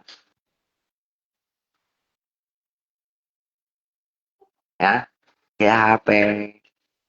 cái ở dưới độ dùng là mình còn phải như dặm như cái HP cái độ á mà thì on mò cái chỉ mới buka dưới ship mò itu baru mantap cái của tu chuẩn mà nggak cũng selesai homo kayaknya pan sungsa dek kamu nggak lihat belakangnya ya nggak lihat belakang ya cái của tôi dùm chọn nó lọc cũng tôi thầy tôi dùm chọn phiên on mò chọn xa sùn mò sùn mò giống như mình tập chịu thì đi nạ tổ ha bây giờ đã phân mô nhìn chú lại xin cái xả những phải cái xả những phải cái gì về bên những đó mà các nhá cái gì về bên trung những xìu bên trung những xìu như nhà đẹp yeah Sẹo cung quăng đấy vấn đề chung những sẹo như ai vẫn tầm là nó quay lép và như vậy những chỗ như nó vẫn tầm là lại cùng kia như vậy những chỗ như nè hả nhớ theo nổ thủ đi qua đó hả như vậy ngay cũng nhân là cũng hay tầm lại nhân là như vẫn nhớ xe của phần tục như lầu cũng phần tục đó cái chuyện như như lầu cũng mạnh và tin kia bé kia cũng thì quý gì hả mình处理不开赌你你你这样hả không là mình处理nga mẹ nhé mấy nhé cá nhân mà phục vụ sức vấn gì mà không hả không nè tôi nghe nghe là cũng tôi sẽ tận tôi sẽ cũng tập phim anh mua khe điện thoại tập cũng như là mì đi về vui cái đi tak kenal dia ada masalah apa sama ya makanya dikasih yang tiga pak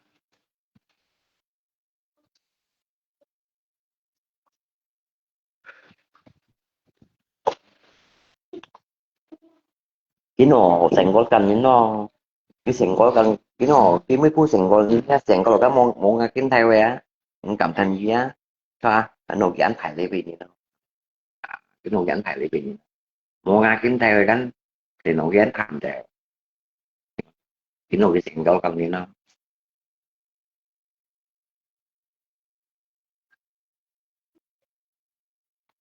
ngay tầm phải là những chỉ con người sáng kiểu giống cầu lát cầu cái nha hai cầu xích cô nhận được cái nghe thì gan gì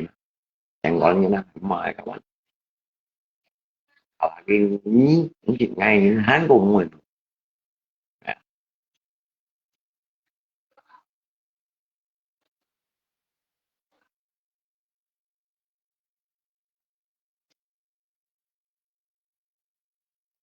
và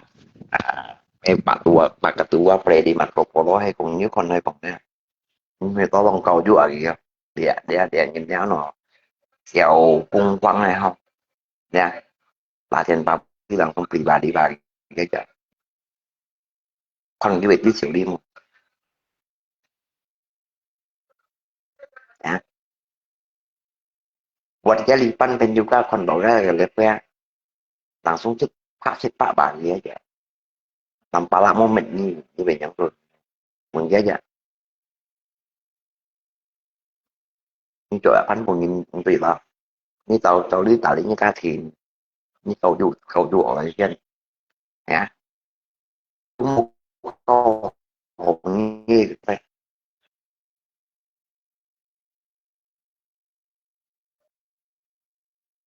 hả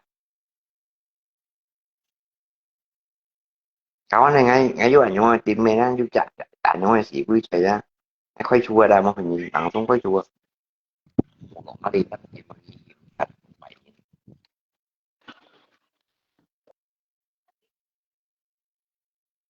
thì ngay dưới anh nói gì chặt kim tùy đó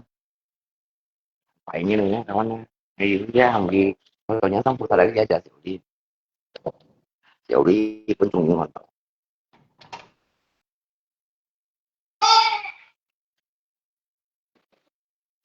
nha ồ chọn mô hộ các phải rồi còn phải như này ok cậu đi với chị cái nhục á jadi ni hanya được ta đấy như gì nào nếu như mình hỏi luôn còn gì ngoài ho xong cho họ vậy ngay cả cái xong cho hồi những ngay ngã mà mình chẳng chắn là thế thì ai còn lại à còn lại thì bà đã nhìn đồng ta lòi như thế ở tại cuộc của bù đi còn phải còn có mà muốn chào quay không bye bye à